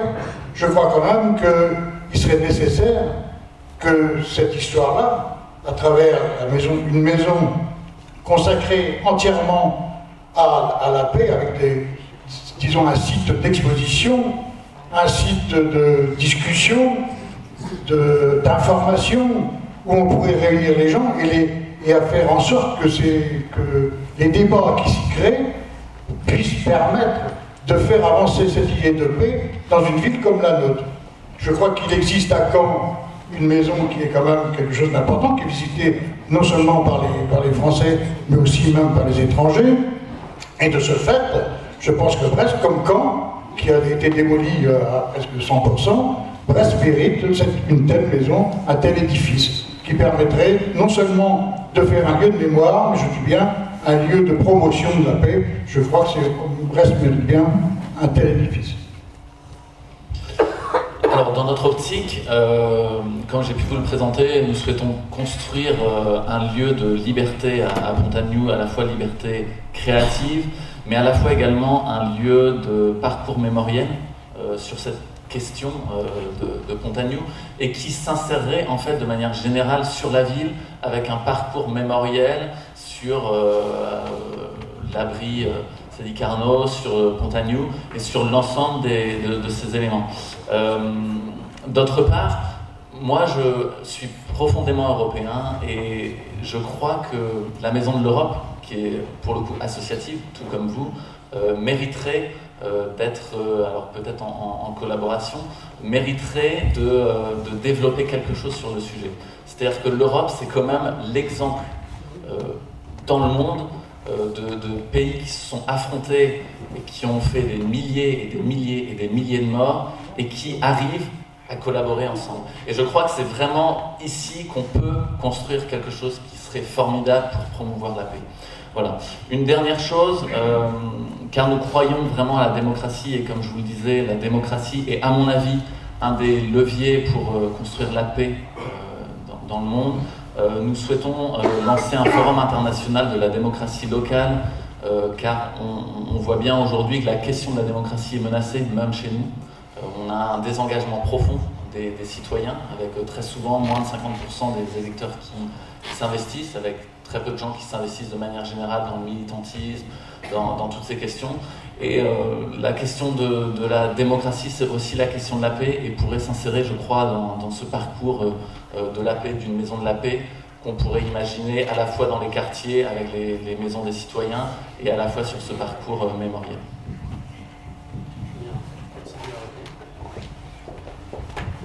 Alors je ne vais pas tant répondre finalement à la construction de la maison de la paix, parce que nous on n'a pas de ce genre de proposition, on peut vous dire oui on le fera parce que ça dépendra des citoyens. Et en fait, votre propos, ça revient à nous, on dit on ne faut pas infantiliser les citoyens. Genre vous savez, si vous nous dites qu'il faut une maison de la paix, je pense que vous y avez réfléchi, vous avez eu les idées, vous savez pourquoi il faut ça, qu'est-ce qu'il faut, vous avez les idées, et nous on veut vous donner les outils dans le modèle de gouvernance qu'on fait. Donc en se tournant soit vers les conseils de quartier, soit par la voie de pétition. Ces idées sont construites avec les services, donc les services peut-être des potentiels experts, mais surtout avec des citoyens volontaires, pour être remontés à des assemblées qui, elles, selon le thème de la culture, de la santé, de l'éducation aussi, il y a 9 assemblées, pourront nous transmettre, nous, au conseil municipal, des décisions qu'on validera. Donc c'est des assemblées avec des citoyens tirés au sort, qui ont un pouvoir de décision que nous, on appliquera au conseil municipal. Donc encore une fois, nous, on ne veut pas infantiliser les citoyens. Chacun est grand, chacun sait ce qu'il a besoin. On croit en l'intelligence collective et on sait que quand tout le monde prend des décisions ensemble, les décisions sont bonnes. Il y a beaucoup d'exemples à ce sujet. Voilà. Alors moi j'ai une question pour Marchand pour Brest. Vous parlez de démocratie, le lien social, que les gens se sont pas investis, je ne sais plus comment vous avez dit ça. Et ben ça fait 1 an et demi qu'il y a des gens qui se mobilisent dans la rue, des invisibles. Et quand on voit la répression qu'ils ont eue, alors qu'ils ont juste dit leur vie en fait, qu'ils en avaient marre, et donc quand on voit la répression, quand on manifeste, on manifeste pour dire qu'on n'en peut plus avec des pancartes, on reçoit des amendes alors que déjà on n'a déjà pas à vivre, on reçoit des amendes parce qu'on manifeste, parce qu'on dit on n'est pas d'accord. Donc quand on parle de démocratie, c'est un mot joli comme ça, c'est joli. On l'a bien vu il y a quelques jours, la démocratie avec le 49.3. 70% des Français sont contre la réforme des retraites. Elle est universelle, hein, pas pour tout le monde. Hein. Voilà. Donc au bout d'un moment, ces discours comme ça, politiques, c'est de la politique politicienne, et moi ça m'agace. Voilà. Aéroport de Paris. Voilà, pareil. C'est le débat, il n'y a pas de souci. Ces derniers temps, il y a eu pas mal de manifestations sur la retraite et je ne crois pas que des gens ont été agressés. Il y a un reportage qui est assez intéressant alors je ne sais pas si vous connaissez Brut, qui fait des vidéos de reportage de journalistes qui traitent justement de la question des gilets jaunes, parce que là on parle de cette question. Je ne suis pas du tout là pour défendre les agressions qu'il y a pu avoir par la police, mais ce reportage est assez intéressant. Il dénonce d'ailleurs la question de la police, la question des violences policières, mais montre aussi que comment dire, on s'est retrouvé dans un mouvement, les Gilets jaunes, qui a été qui était incontrôlé, avec une organisation qui refusait de discuter avec les forces de l'ordre sur les parcours. Et alors, c'est les journalistes qui le traitent et qui le présentent. Hein. Après, sur Brest, on n'a pas eu de soucis. Voilà, il n'y a pas eu de soucis. Sur la question du 49.3, moi je crois que notre démocratie est malade, notamment l'Assemblée nationale, avec une possibilité d'obstruction liée aux amendements qui fait qu'on ne peut pas avancer. 40 000 amendements se sont retrouvés sur cette réforme. C'est que vous ne sont pas d'accord pour vous avez des réformes, et donc quand on met le 49.3, on va contre son peuple, quoi. Et donc c'est normal. Alors le 49.3 fait partie de la Constitution, donc ce n'est pas quelque chose qui est anticonstitutionnel. Je suis d'accord qu'il faudrait pouvoir le réformer. On pourrait faire un référendum, effectivement, mais le sujet n'est pas proposé aujourd'hui par le gouvernement. Je ne suis pas membre du gouvernement, excusez-moi, je ne suis pas non plus membre de l'Assemblée nationale. Je suis aujourd'hui sur une liste qui représente à la fois En Marche et à la fois d'autres mouvements. Il y a le député Jean-Charles Larsonneur. Où il y a le député Jean-Charles Larsonneur. et où il y a eu un choix qui a été fait à l'Assemblée nationale qui est, ne l'oublions pas, une remise en confiance du gouvernement. C'est-à-dire que chaque mouvement peut ensuite proposer sa motion de censure s'il le souhaite. Alors mes camarades de la table réagissent, notamment au Parti Socialiste, qui a lui aussi fait de très nombreux 49.3 pendant ces différents gouvernements. Dont le gouvernement qui en a fait le plus, c'est le gouvernement de Michel Rocard. Voilà. Et n'oublions pas que la réforme sur la loi travail sous le gouvernement Hollande était une réforme du 49.3. Mais je ne défends pas en soi ce modèle, car je crois qu'il faudrait, je termine juste, je crois qu'il faudrait effectivement pouvoir débattre de façon sereine sur le sujet, mais que c'est compliqué au niveau de l'Assemblée nationale. Écoutez, là, on va passer à un autre sujet. Je vais passer la parole à monsieur. Merci, madame. Bien, nous venons d'entendre malheureusement, monsieur, quelque chose qui fait la guerre, antidémocratique. Je reviens au débat public, faire de Brest une ville de paix, qui est le sujet de ce soir.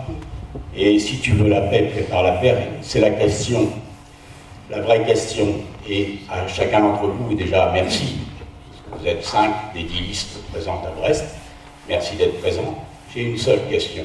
C'est le développement économique dans la paix à Brest. Nous sommes une ville d'importance, en Bretagne tout au moins, mais pas d'importance au niveau national, tout au moins de l'importance que nous souhaiterions au niveau économique. Depuis des années, nous avons la barrière à la base de la Bretagne, que vous connaissez tous, entre Rennes et Nantes, qui empêche, on ne sait pas pourquoi, ce développement vers l'ouest. Et nous sommes une grande ville portuaire, comme tu disais Patrick tout à l'heure, à juste titre. Donc cette grande ville portuaire peut travailler dans la paix sur les côtes maritimes de tout ce département, puisque nous parlons aujourd'hui non seulement de Brest, mais de la métropole et du pays de Brest demain. Donc à chacun d'entre vous qui avait la gentillesse d'être là ce soir, je poserai une seule question. Nous avons vu un gros travail qui a été fait par le conseil municipal et la métropole au niveau du polder. Que pouvons-nous attendre de chacune de vos listes au niveau du développement économique local dans la paix?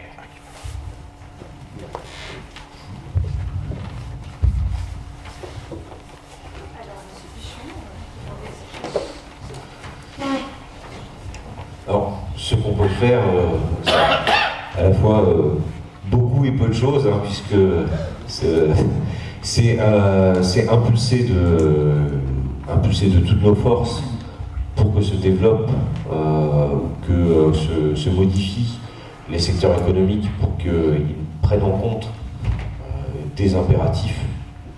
On parlait de paix, mais il y a aussi, moi je disais, c'est lié, hein, les impératifs écologiques.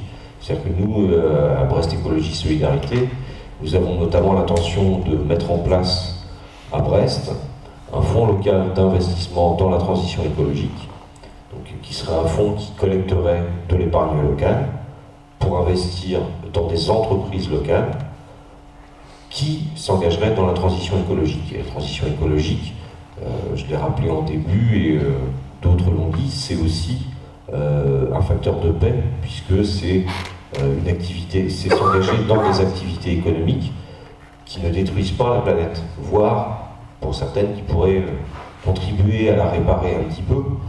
Et je pense que ça c'est indispensable. Et c'est un exemple d'un engagement qu'on peut avoir. Ensuite vous avez parlé du polder. Le polder, aujourd'hui, il y a tout à construire dessus. Ce qui pourrait, le développement des EMR à Brest est fortement lié au potentiel qu'on pourrait avoir au niveau des éoliennes flottantes au large des côtes bretonnes essentiellement.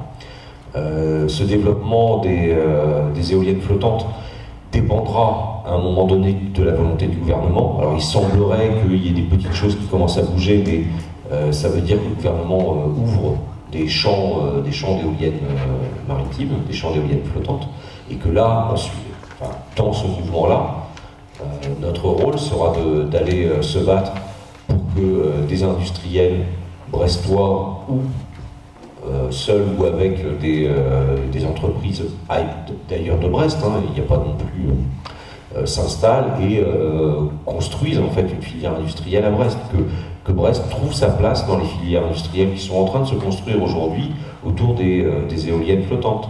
Et c'est un secteur sur lequel on sait qu'il y a un très très gros potentiel énergétique, donc il y a un très très gros potentiel économique, un gros enjeu, mais là on dépendra in fine de la volonté du gouvernement français de s'engager réellement dans ce champ-là. On sait qu'aujourd'hui, sur l'éolien maritime, le gouvernement français actuel, mais comme le précédent et celui d'avant, hein, il n'y en a pas un pour rattraper l'autre de ce côté-là. On est en France quand même, on a une éolienne en mer, ou deux je crois, alors que en Belgique, en Irlande, au Royaume-Uni, en Écosse, au Danemark, en Allemagne, on en a des milliers, et au Portugal et en Espagne aussi. Enfin, le jour où la France daignera peut-être se pencher sur ce gigantesque potentiel, bah oui, il y a une carte à jouer, et là il faudra aller se battre pour que des industriels s'installent à Brest et développent des filières pérennes. Et ça fait partie du rôle du prochain maire de Brest, d'aller défendre la ville et d'aller l'engager dans cet enjeu industriel majeur. Donc voilà, ça fait deux exemples sur lesquels on peut avoir un investissement. Et je termine juste avec deux mots, puisque il y a eu il y a quelques semaines, beaucoup de mes concurrents ont rappelé la mémoire de Georges Lombard.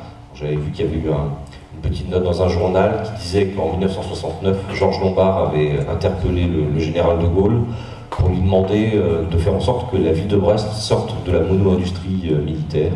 Donc, voilà. Donc on est 50 ans après, je pense qu'il y a encore un peu de travail à faire avant de sortir de cette... même si ça s'est un peu diversifié, le poids de l'industrie militaire à Brest reste énorme, quand même, il ne faut pas l'oublier.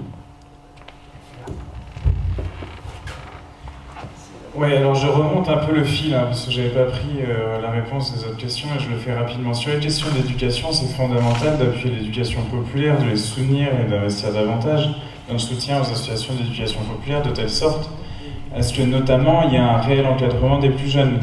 Parce que par là, on arrive à des situations où parfois il y a 4 animateurs pour 400 jeunes, si vous voulez, là on n'arrive plus à rien faire. Enfin, c'est du pipeau, quoi. C'est dans ce cadre-là aussi que nous on repasse aux 4 jours avec des vrais temps périscolaires le mercredi matin, avec un maintien des heures d'animation, de telle sorte à ce que le temps périscolaire soit pas 3 quarts d'heure complètement vide avec des gens ultra précaires, mais plutôt de stabiliser les emplois dans l'animation. Et sur l'éducation, il y a aussi un enjeu, il y a plein de restaurants qui ne savent pas que l'île Longue est juste à côté.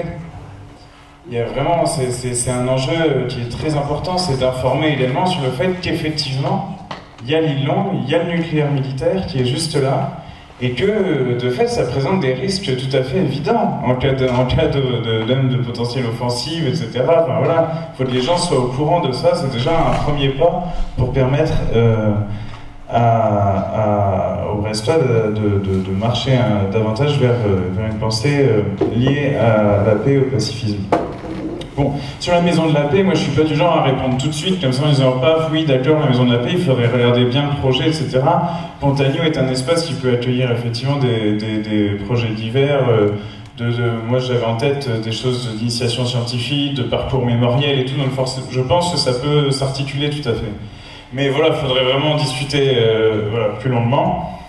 Ensuite, sur la dynamique économique, je veux dire, l'idée aujourd'hui, c'est, vous avez vu, il y a quand même un mouvement dans le pays autour des jeunes pour le climat, du climat, des gens qui sortent dans la rue, etc.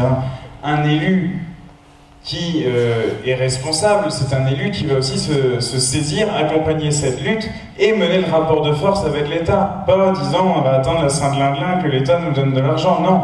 Brest, c'est toujours construit à partir des investissements publics, certes sur le militaire, assez largement, mais justement, il faut dire à l'État, c'est également ta responsabilité, toi qui as construit Brest quasiment de A à Z depuis le XVIIe siècle, eh bien, de continuer à mettre de l'argent, à investir, et les énergies marines renouvelables, ça en fait partie, pas uniquement l'éolien flottant, mais également l'hydrolien, puisqu'il faut développer la recherche, c'est-à-dire que la recherche et l'industrie doivent fonctionner en synergie à Brest.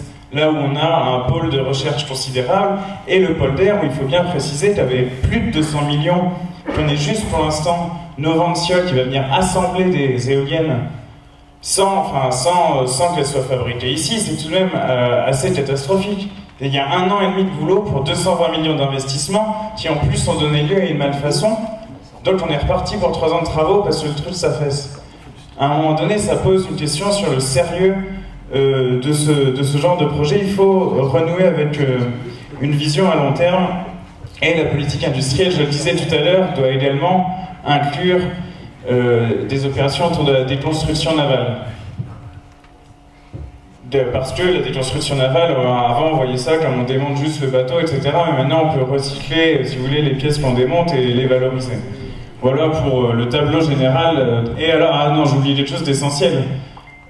S'il est important, hein, c'était rappelé dans la discussion, l'accès aux ressources est un facteur décisif en général pendant les conflits. Bon, nous, on a un horizon qu'on fixe dans le programme, c'est la ceinture maraîchère pour que Brest soit autonome alimentairement, en local, quoi. Et ça, c'est riche en emplois aussi, hein, du bio, du local, et voilà, et on arrête de bétonner 30 biens comme ça a été fait par la précédente municipalité.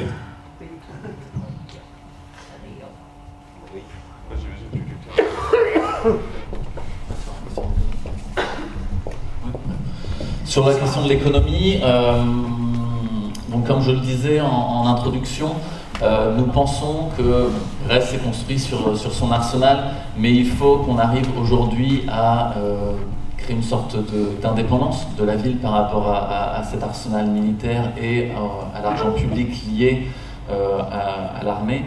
Ce qu'on constate, c'est qu'on a un très beau tissu d'éducation supérieure, mais on a beaucoup de pépites, de diplômés très compétents qui partent ensuite sur d'autres territoires pour travailler, pour créer leurs entreprises, ou même des entreprises qui se déplacent plus loin. Alors on pourrait reprendre des vieux groupes, hein, comme Maison du Monde, qui est né à Brest, hein, n'oublions pas, mais aussi des startups comme Zéro Gâchis, qui, après quelques années sur Brest, a préféré se délocaliser sur Nantes pour des questions d'accessibilité. Donc sur ces questions, nous croyons beaucoup à la création locale, nous croyons beaucoup au développement des entreprises, et pour cela, nous souhaitons créer un guichet d'accueil unique pour les entreprises localement, pour les soutenir au niveau administratif, créer de la coopération entre les différents enseignements supérieurs, car chacun a ses compétences, mais on peut créer des synergies tous ensemble. Et nous souhaitons également améliorer l'accessibilité du territoire en défendant une desserte plus régulière de bolides entre Brest et Paris pour les entrepreneurs, en améliorant la desserte de l'aéroport sur les grands hubs européens, et en optimisant les réseaux urbains de transport et interurbains. Également, pour toute entreprise qui se créerait localement, nous proposons d'offrir sur les premières années l'abonnement SNCF pour que ces entreprises, si elles ont besoin d'aller rencontrer des clients à l'extérieur de la région, puissent le faire et puissent aller facilement auprès de leurs clients tout en restant sur place. Enfin, une dernière chose, et on en parlait en début sur la problématique des femmes en politique, c'est aussi une problématique dans l'économie, et donc nous souhaitons faciliter et favoriser l'entrepreneuriat féminin en valorisant toutes les actions et en offrant davantage de visibilité aux femmes. Je voudrais poser une question, excusez-moi, si c'est possible en tout cas. Plus particulièrement à Pierre-Yves Cadalan, puisque tout à l'heure vous disiez bon, les EMR, les éoliennes, etc. Donc vous avez un discours écolo qui se veut en tout cas très affirmé, et en même temps on peut lire quelquefois dans ce qui est écrit sur votre liste que vous êtes pour la construction de nouveaux bateaux de guerre. Donc moi quand j'ai vu ça, alors j'aimerais bien que vous nous disiez si c'est vrai et que vous souhaitiez que les nouvelles constructions de bateaux de guerre se fassent à Brest. pour avoir sa part, sans doute, pour avoir sa part de la construction. Donc je voulais savoir si c'était quelque chose... Excuse madame, mais toutes les listes n'ont pas répondu à la question précédente. Ah non, mais on continue de répondre, monsieur, je ne les empêche pas de répondre, je pose une autre question. Mais la question viendra en son temps, la réponse viendra en son temps. Donc voilà, je voudrais être éclairci là-dessus. Je vous répondrai après.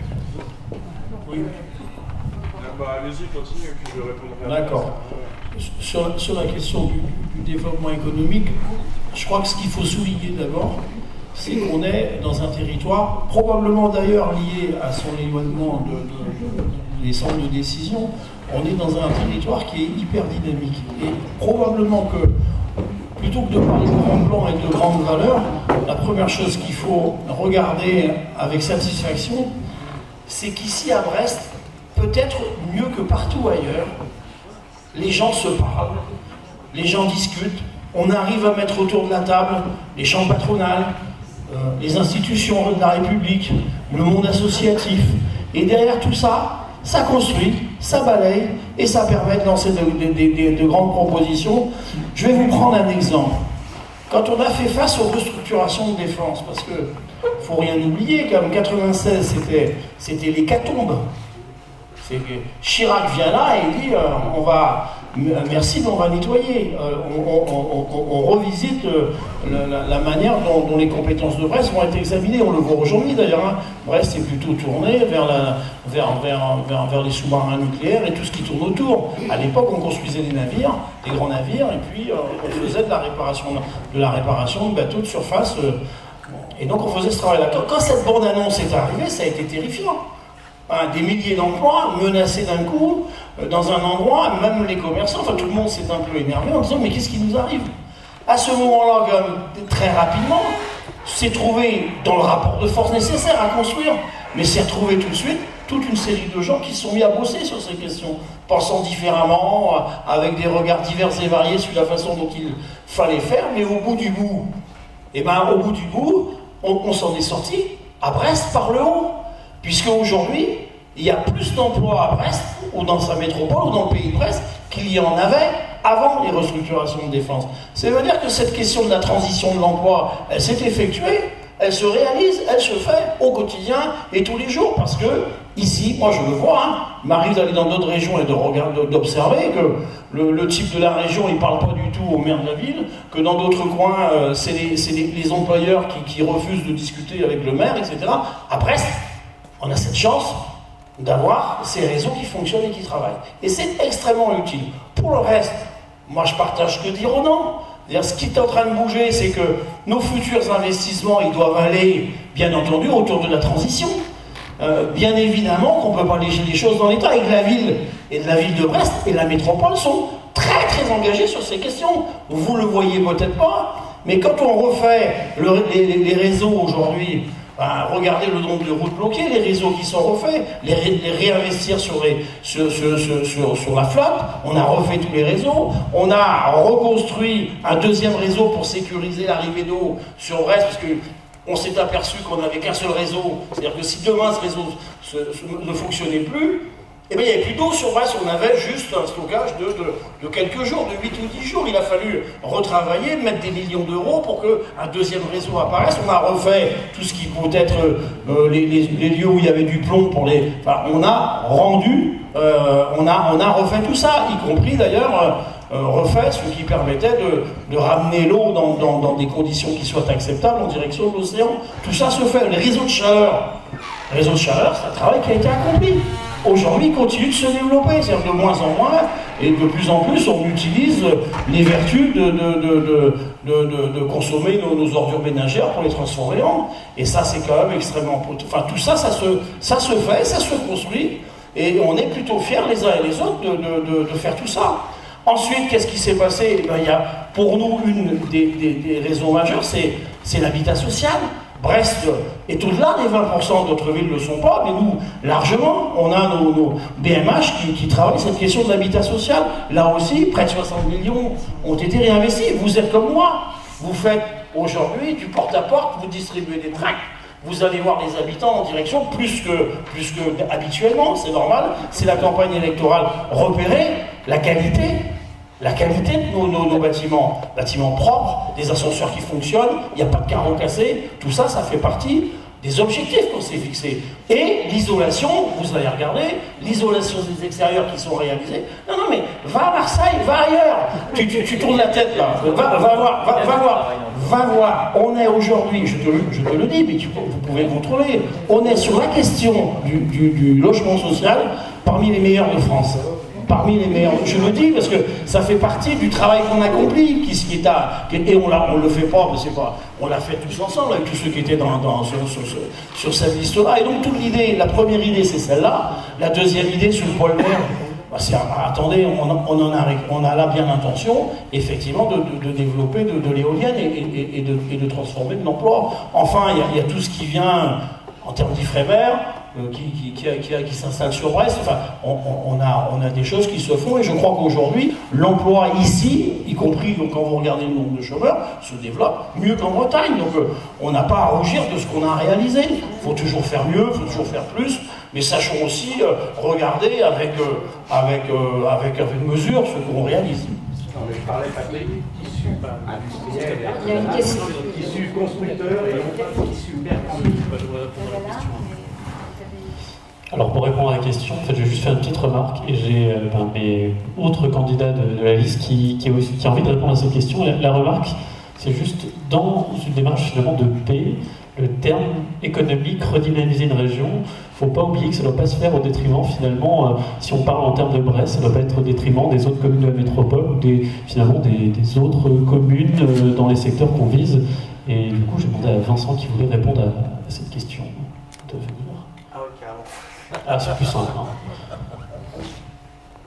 Je vais vous laisser la place pour la suite, comme ça il pourra répondre.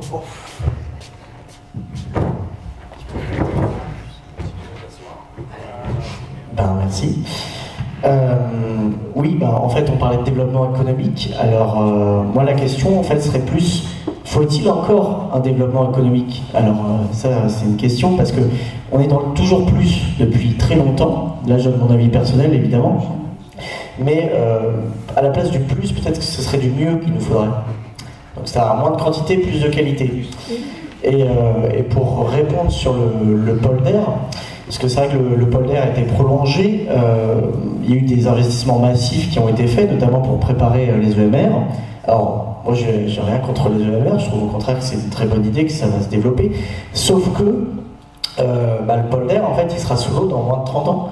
C'est-à-dire qu'il y a une étude qui a prouvé que la submersion des rez-de-chaussée de tous les bâtiments qui se trouvent actuellement sur le polder commercial et militaire, c'est-à-dire que ceux qui se battent pour récupérer la Parfeld, ils ont intérêt à faire vite. Et dès plus 30 cm d'élévation du niveau des mers en moyenne, à chaque grande marée, et pas besoin d'attendre l'équinoxe ou quoi que ce soit, ce sera la submersion. Et pour les hydroliennes, d'ailleurs, le pire, c'est que pour l'instant, on est vraiment très en retard par rapport à l'Europe du Nord, puisque, déjà en termes de volume, c'est sûr, on en discutait tout à l'heure, mais également en termes de qualité, puisque la seule hydrolienne qui a été posée au large, il me semble récemment l'année dernière, elle s'est fait pirater environ 2 semaines plus tard. Et vu qu'ils n'arrivaient pas à reprendre le contrôle à distance, il a fallu aller la repêcher. Voilà, donc du coup, en conclusion, moi je mettrais d'un côté le développement économique et l'emploi, et peut-être se recentrer plutôt sur la qualité de vie et tout simplement le bonheur en fait. Il faut voir les hiérarchies. Voilà, merci. On va laisser la parole à M. Cadalal. Oui, tout à fait. Je réponds à Marie-Claude Swarn, élue de la majorité municipale de François Puyandre, comme Ronan Pichon. C'est bien de resituer quand même les questions. Effectivement, je suis heureux que tu aies bien lu notre programme, puisqu'il y est écrit, je le lis, page 16, revendiquer auprès de l'État que les navires militaires neufs soient construits dans des chantiers nationaux en priorité à Brest.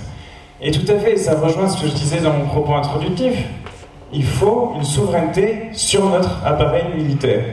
Parce que de tout filer à l'OTAN, d'être dépendant ensuite en termes de politique étrangère et de politique de défense des États-Unis d'Amérique ou d'autres pays de l'Union européenne, ce n'est pas notre position.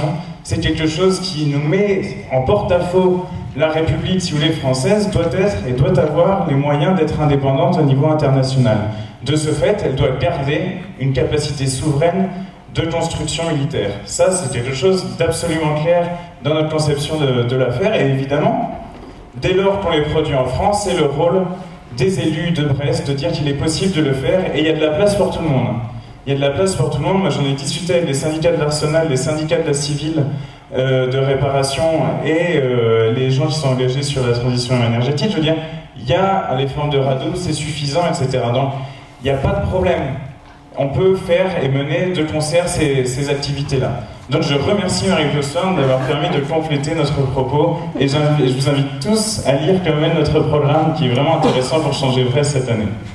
On voit votre contribution à la paix. Merci M. Cadalin. Je crois qu'il y a une dernière question dans la salle. Oui. Puisqu'on a parlé d'enseignement, je voulais intervenir au sujet de l'enseignement du breton à nos élèves, les élèves de nos écoles.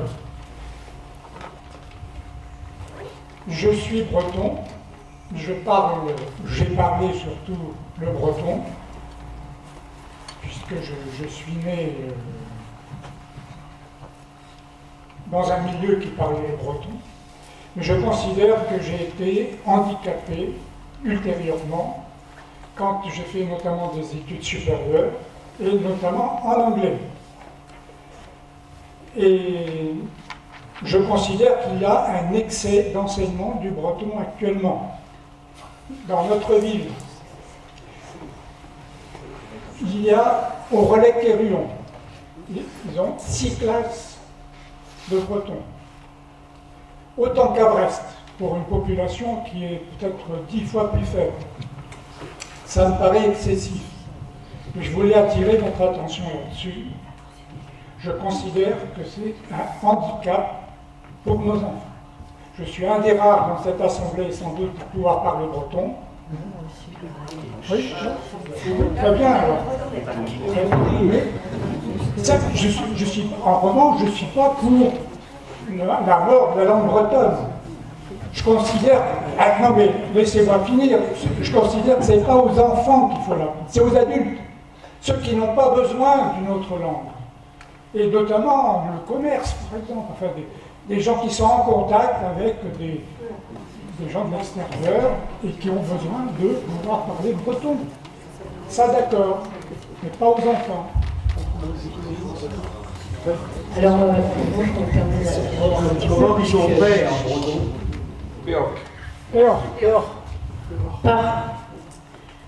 En breton, oui.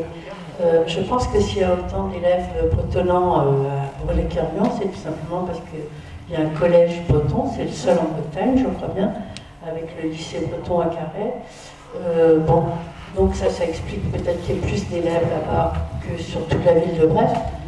Moi, je pense qu'il est absolument important que les enfants aient la possibilité de choisir, de suivre des cours en breton, et ça, les écoles bilingues dès la maternelle sont le meilleur moyen. Donc, je ne sais pas s'il en existe plusieurs sur la ville de Brest. Je sais qu'à Morlaix, il y en avait, j'ai vécu beaucoup à Morlaix. Je trouve ça extrêmement important. J'ai eu la chance, moi, d'être élevée dans le bilinguisme, puisque mes parents parlaient breton. Et de ce fait, eh bien, je parle plusieurs autres langues également, sans trop de difficultés, parce que c'est un éveil supplémentaire et des racines à retrouver. Et ça, c'est extrêmement important. Sans trop de difficultés peut-être, mais pas parfaitement. Vous ne pouvez pas faire une discussion en anglais, c'est pas possible. J'en suis convaincu. Hein?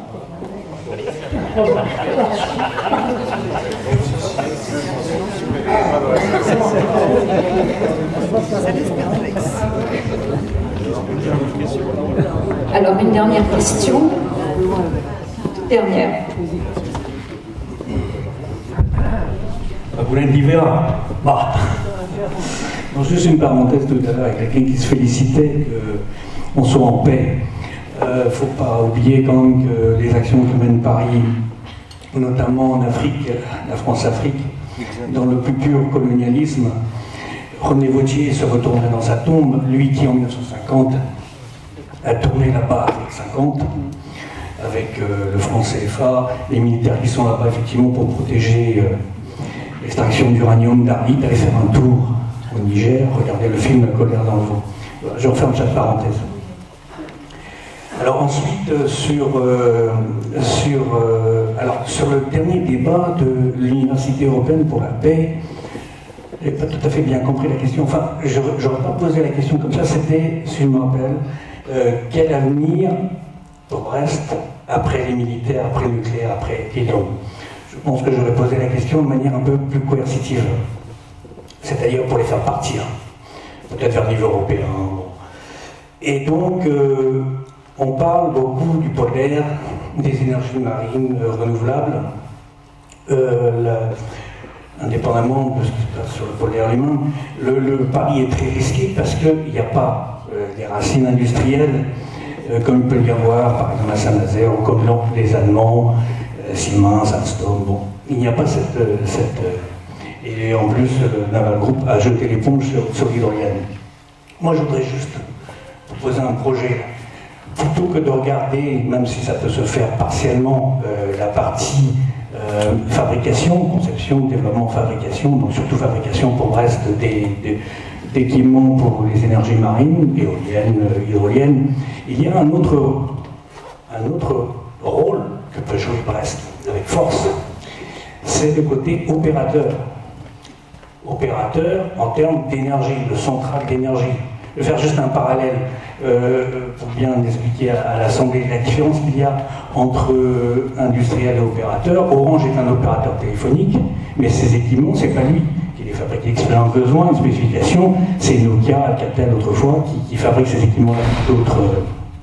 Eh bien, Brest, en tant qu'opérateur de centrale d'énergie, a un outil de première force.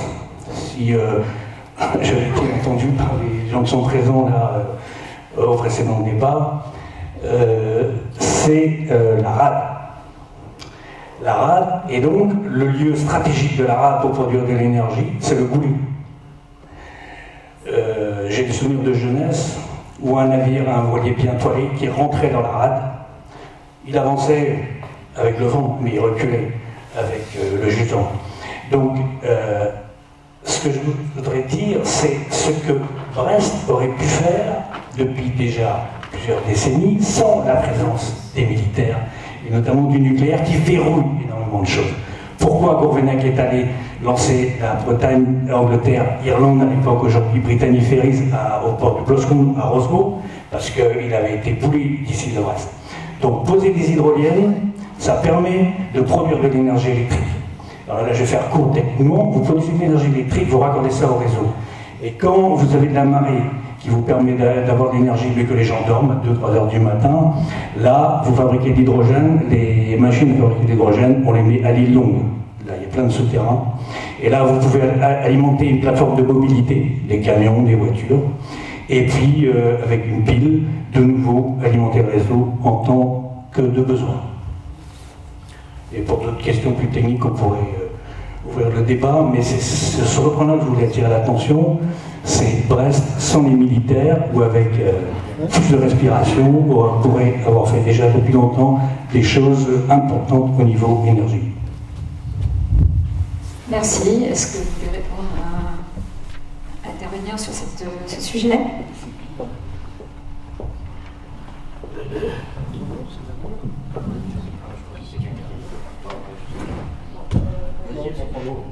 Non, enfin, juste quelques mots pour dire qu'effectivement, enfin, faut pas se mentir, les activités militaires qui sont à Brest et qui sont en rade de Brest sont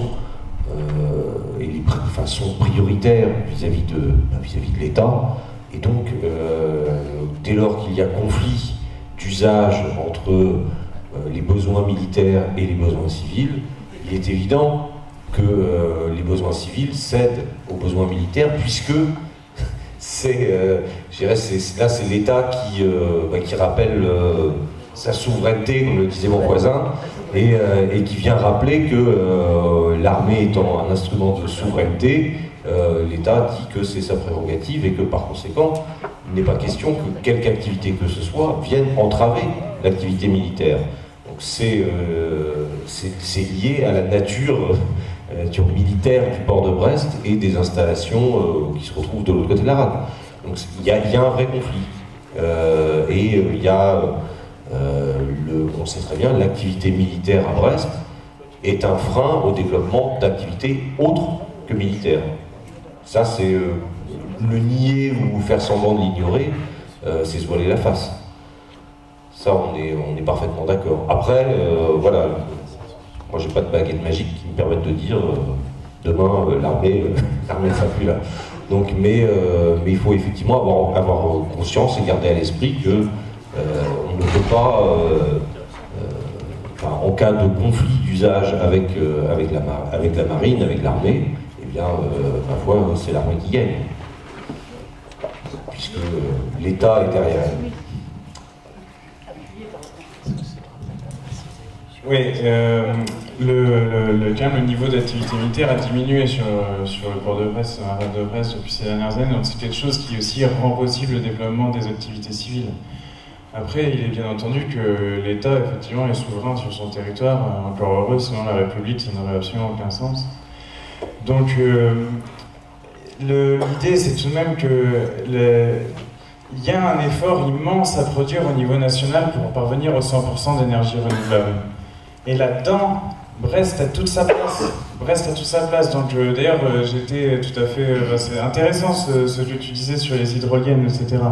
Mais je trouve ça tout à fait pertinent. Maintenant, effectivement, les sous-marins nucléaires de la dissuasion ne vont pas s'en aller du jour au lendemain, mais le maire de Brest peut contribuer aussi à constituer la conscience de la caducité totale de la dissuasion nucléaire aujourd'hui. Puisque notre armée, n'est plus sûre aujourd'hui que les sous-marins ne soient pas repérables dans l'océan. Alors là, du coup, ça, si vous voulez, par rapport au débat même d'avant sur la dissuasion, ça met tout le monde d'accord, ça fait tomber l'intégralité de la dissuasion.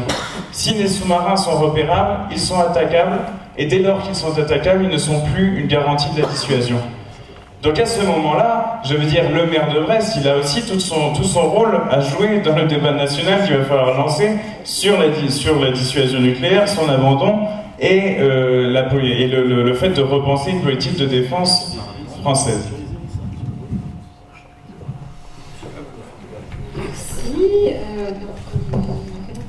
On est à Vincent. Merci.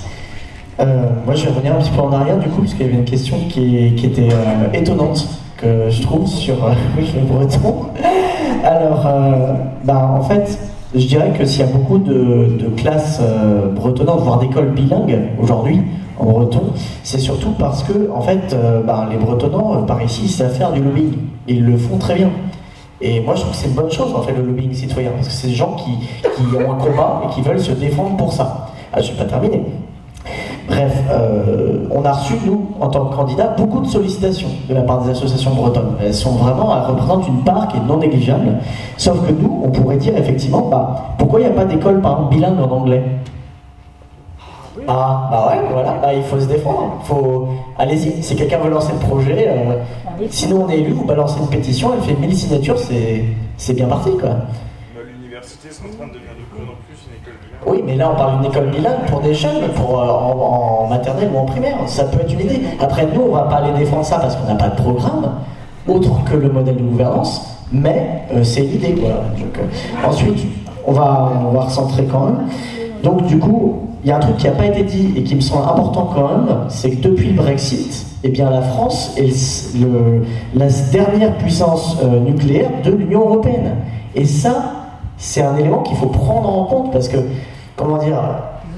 la France finance seule tous ses efforts, elle subit les pollutions, ça force son armée à être déployée et elle ne récolte en échange rien de la part de l'Union européenne, même pas un petit peu d'aide ou de reconnaissance là-dessus. Alors du coup, là on va pas se tromper de débat parce qu'on est sur une élection municipale, mais je pense que c'est quand même un élément à prendre en compte. Et pour terminer, on parle d'hydroliennes en permanence, je dirais qu'il ne faut pas mettre tous ses œufs dans le même panier, parce que Patrick Appéré parlait à l'instant d'hydrogène, et il a tout à fait raison. Moi je parlais en même temps d'éolien, de solaire, et on ne va pas se moquer du solaire à Brest, c'est une réelle possibilité, d'hydraulique, mais aussi d'un truc qui marche depuis 50 ans à Saint-Malo et qui est complètement ignoré ici, c'est la centrale marémotrice. On a les marées les plus puissantes du monde et personne n'exploite ça. Merci, monsieur. Si vous avez... Parce que là, on va conclure. Je vais juste rebondir sur la question du breton. Juste pour apporter quelques informations, moi j'ai beaucoup dans mes connaissances, pas forcément de bretonnants, mais de personnes qui ont grandi dans des contextes trilingues ou bilingues, et il n'y a pas de problème en fait. C'est-à-dire que le cerveau d'un jeune est tout à fait adapté est très élastique pour apprendre beaucoup de langues différentes, et en grandissant, le cerveau fait le travail pour séparer ces langues, et on voit bien aujourd'hui, il y a de plus en plus de gens qui parlent 2, 3, voire 4 langues. Donc l'idéal, à mon avis, serait, parce que moi j'ai toujours défendu la question de la langue bretonne, même si malheureusement je ne la parle pas, c'est une part de notre histoire, et si on oublie cette langue, on oubliera une part de notre histoire. Donc je crois qu'il faut qu'on défende cette langue, mais pourquoi pas imaginer des classes où on aurait 3 langues à apprendre en fait. Voilà. Le breton, le français, l'anglais. Pourquoi l'anglais? Excusez-moi. C'est la langue de la finance? Oui, c'est la langue de la finance, c'est la langue de l'impérialisme. Alors c'est la langue que tout le monde parle en fait. Non, voilà, mais ça c'est obligatoire, ça va le devenir si on l'impose. Qu'on nous impose.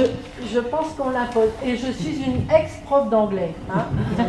Donc je sais de quoi je parle. Ceci dit, j'ai aussi, à un moment de ma vie, souhaité apprendre l'espéranto. Pourquoi? Ça, c'est une langue de paix. Parce que chacun fait le même effort pour apprendre à parler une langue étrangère. Il n'y a pas les sachants autochtones du pays qui ils ne vont même pas faire l'effort de vous comprendre si vous ne parlez pas parfaitement. L'espéranto, tout le monde sera obligé de faire le même effort. Donc ça, c'est une langue de paix. Elle n'a pas d'histoire de guerre à se trimballer comme toutes les autres langues. Je pense qu'il serait utile. Le breton, bien entendu, ce sont nos racines en Bretagne. Je ne demande pas qu'on l'enseigne ailleurs. Le français, bah ça c'est une évidence, mais qui va perdre de sa valeur si on met de l'anglais. Bientôt, les enfants vont se dispenser à la limite de bien parler le français ou de pousser le français à bout pour pousser l'anglais de manière à perdre du commerce. Je ne suis pas d'accord. Je pense qu'il vaut mieux enseigner aux petits une langue de paix. Non mais il n'y a pas de problème, c'est vrai que l'espéranto est une solution. Après aujourd'hui, l'anglais, pourquoi je dis l'anglais, c'est une langue, c'est pas le débat, on est d'accord. C'est la langue qui est la plus parlée et c'est ce qui se passe naturellement. Madame Carver avait... Oui, tout simplement. Moi, je voudrais rebondir sur cette question de la langue bretonne, mais pour la mettre en relation avec le débat de ce soir, qui est le développement d'une culture de paix dans notre ville. J'ai eu l'honneur et le plaisir de rencontrer Rigoberta Menchú, prix Nobel de la paix. Et le dialogue apporté sur la diversité des langues et des cultures. Il y a dans le monde 6000 langues parlées à l'heure actuelle, mais il en meurt une tous les 15 jours. Et le propos de Rigoberta Menchú était de dire il faut arrêter, il faut donner un coup d'arrêt à cet appauvrissement de l'humanité. Quel rapport avec le débat sur une culture de paix dans la ville? Il y a un continent dans le monde qui est une richesse extraordinaire en matière de langue, c'est l'Afrique. Dans certains pays d'Afrique, on parle 4, 5 langues. Mais il y a un pays d'Afrique monolingue. Ce pays monolingue, où tous les gens du même territoire ne parlent que la même langue, c'est le Rwanda. Ça veut dire que les Hutus et les Tutsis se sont étripés dans la même langue. Voilà. Alors, quel rapport entre les langues et la culture de paix? Eh bien, tout simplement, j'ai entendu parler de Racine. Moi, militante UDB, je ne suis pas tellement à l'aise avec la notion de Racine. Je préfère la position du poète caraïbe Édouard Glissant qui parle de rhizome. Qu'est-ce que c'est qu'un rhizome? Un rhizome, les rhizomes, ce sont des petites racines qui vont à la rencontre d'autres racines. Et ça, voilà, le facteur de paix, il est là. Il est dans le mot rencontre. Il est dans le mot dialogue. Et donc, vive la diversité des langues et des cultures quand nous les mettons en dialogue et en interaction. Merci. Et juste pour compléter ce brillant exposé, ce que je voudrais dire, c'est qu'il y a un vecteur de guerre en Afrique. Et je le dis aux Africains que je rencontre. C'est justement, c'est la langue française. Je leur dis, mais qu'est-ce qu'elle fait cette langue-là? Alors, à quoi ça sert? Ça sert à la télé de Bolloré et à ce qu'ils se remplissent les poches avec son Canal+, là, de seconde zone. Et ils ont leur langue vernaculaire, les Wondo, le Bamileke, ils en ont le Wolof. Et ces langues-là, ils n'ont pas le droit de les enseigner, ou ils ne prennent pas la force de les enseigner. Eh bien, encourageons-les à les enseigner. Bravo pour ce qu'il a dit. Bien, je crois que le débat tire à sa fin. Je vais juste faire un petit poème. C'est dans mon poème. Ce matin, en fait, j'ai une élève qui avait fait un poème et c'était sur la paix.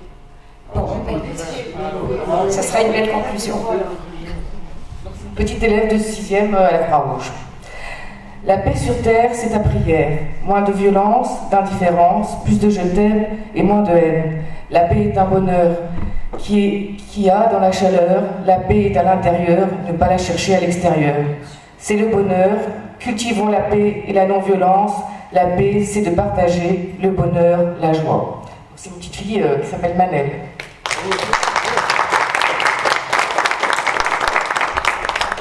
Très belle conclusion. Je vais passer la parole au président.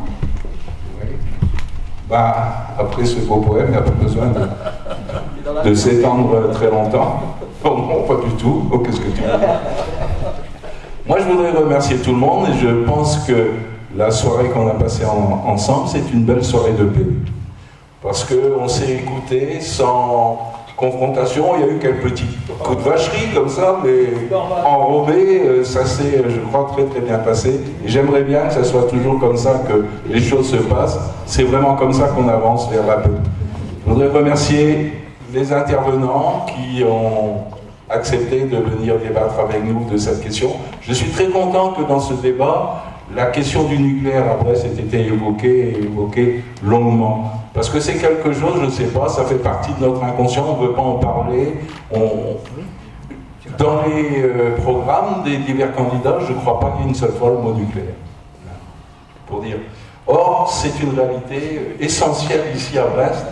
Si les Pierre Catalan, j'ai pas suffisamment bien lu, j'ai noté quand même quelque chose d'important, c'est la prise de position qu'il prendrait pour la ville, pour que la ville s'associe à l'appel des villes pour que la France signe le traité d'interdiction des armes nucléaires. C'est Paris, la première ville de France, qui a pris cette initiative, d'autres le suivent. J'aimerais bien que les divers candidats ici à Brest prennent aussi la même position. Voilà, merci à tout le monde, et puis bien pour la paix, on aura certainement encore l'occasion de se retrouver plusieurs fois. Merci à tous.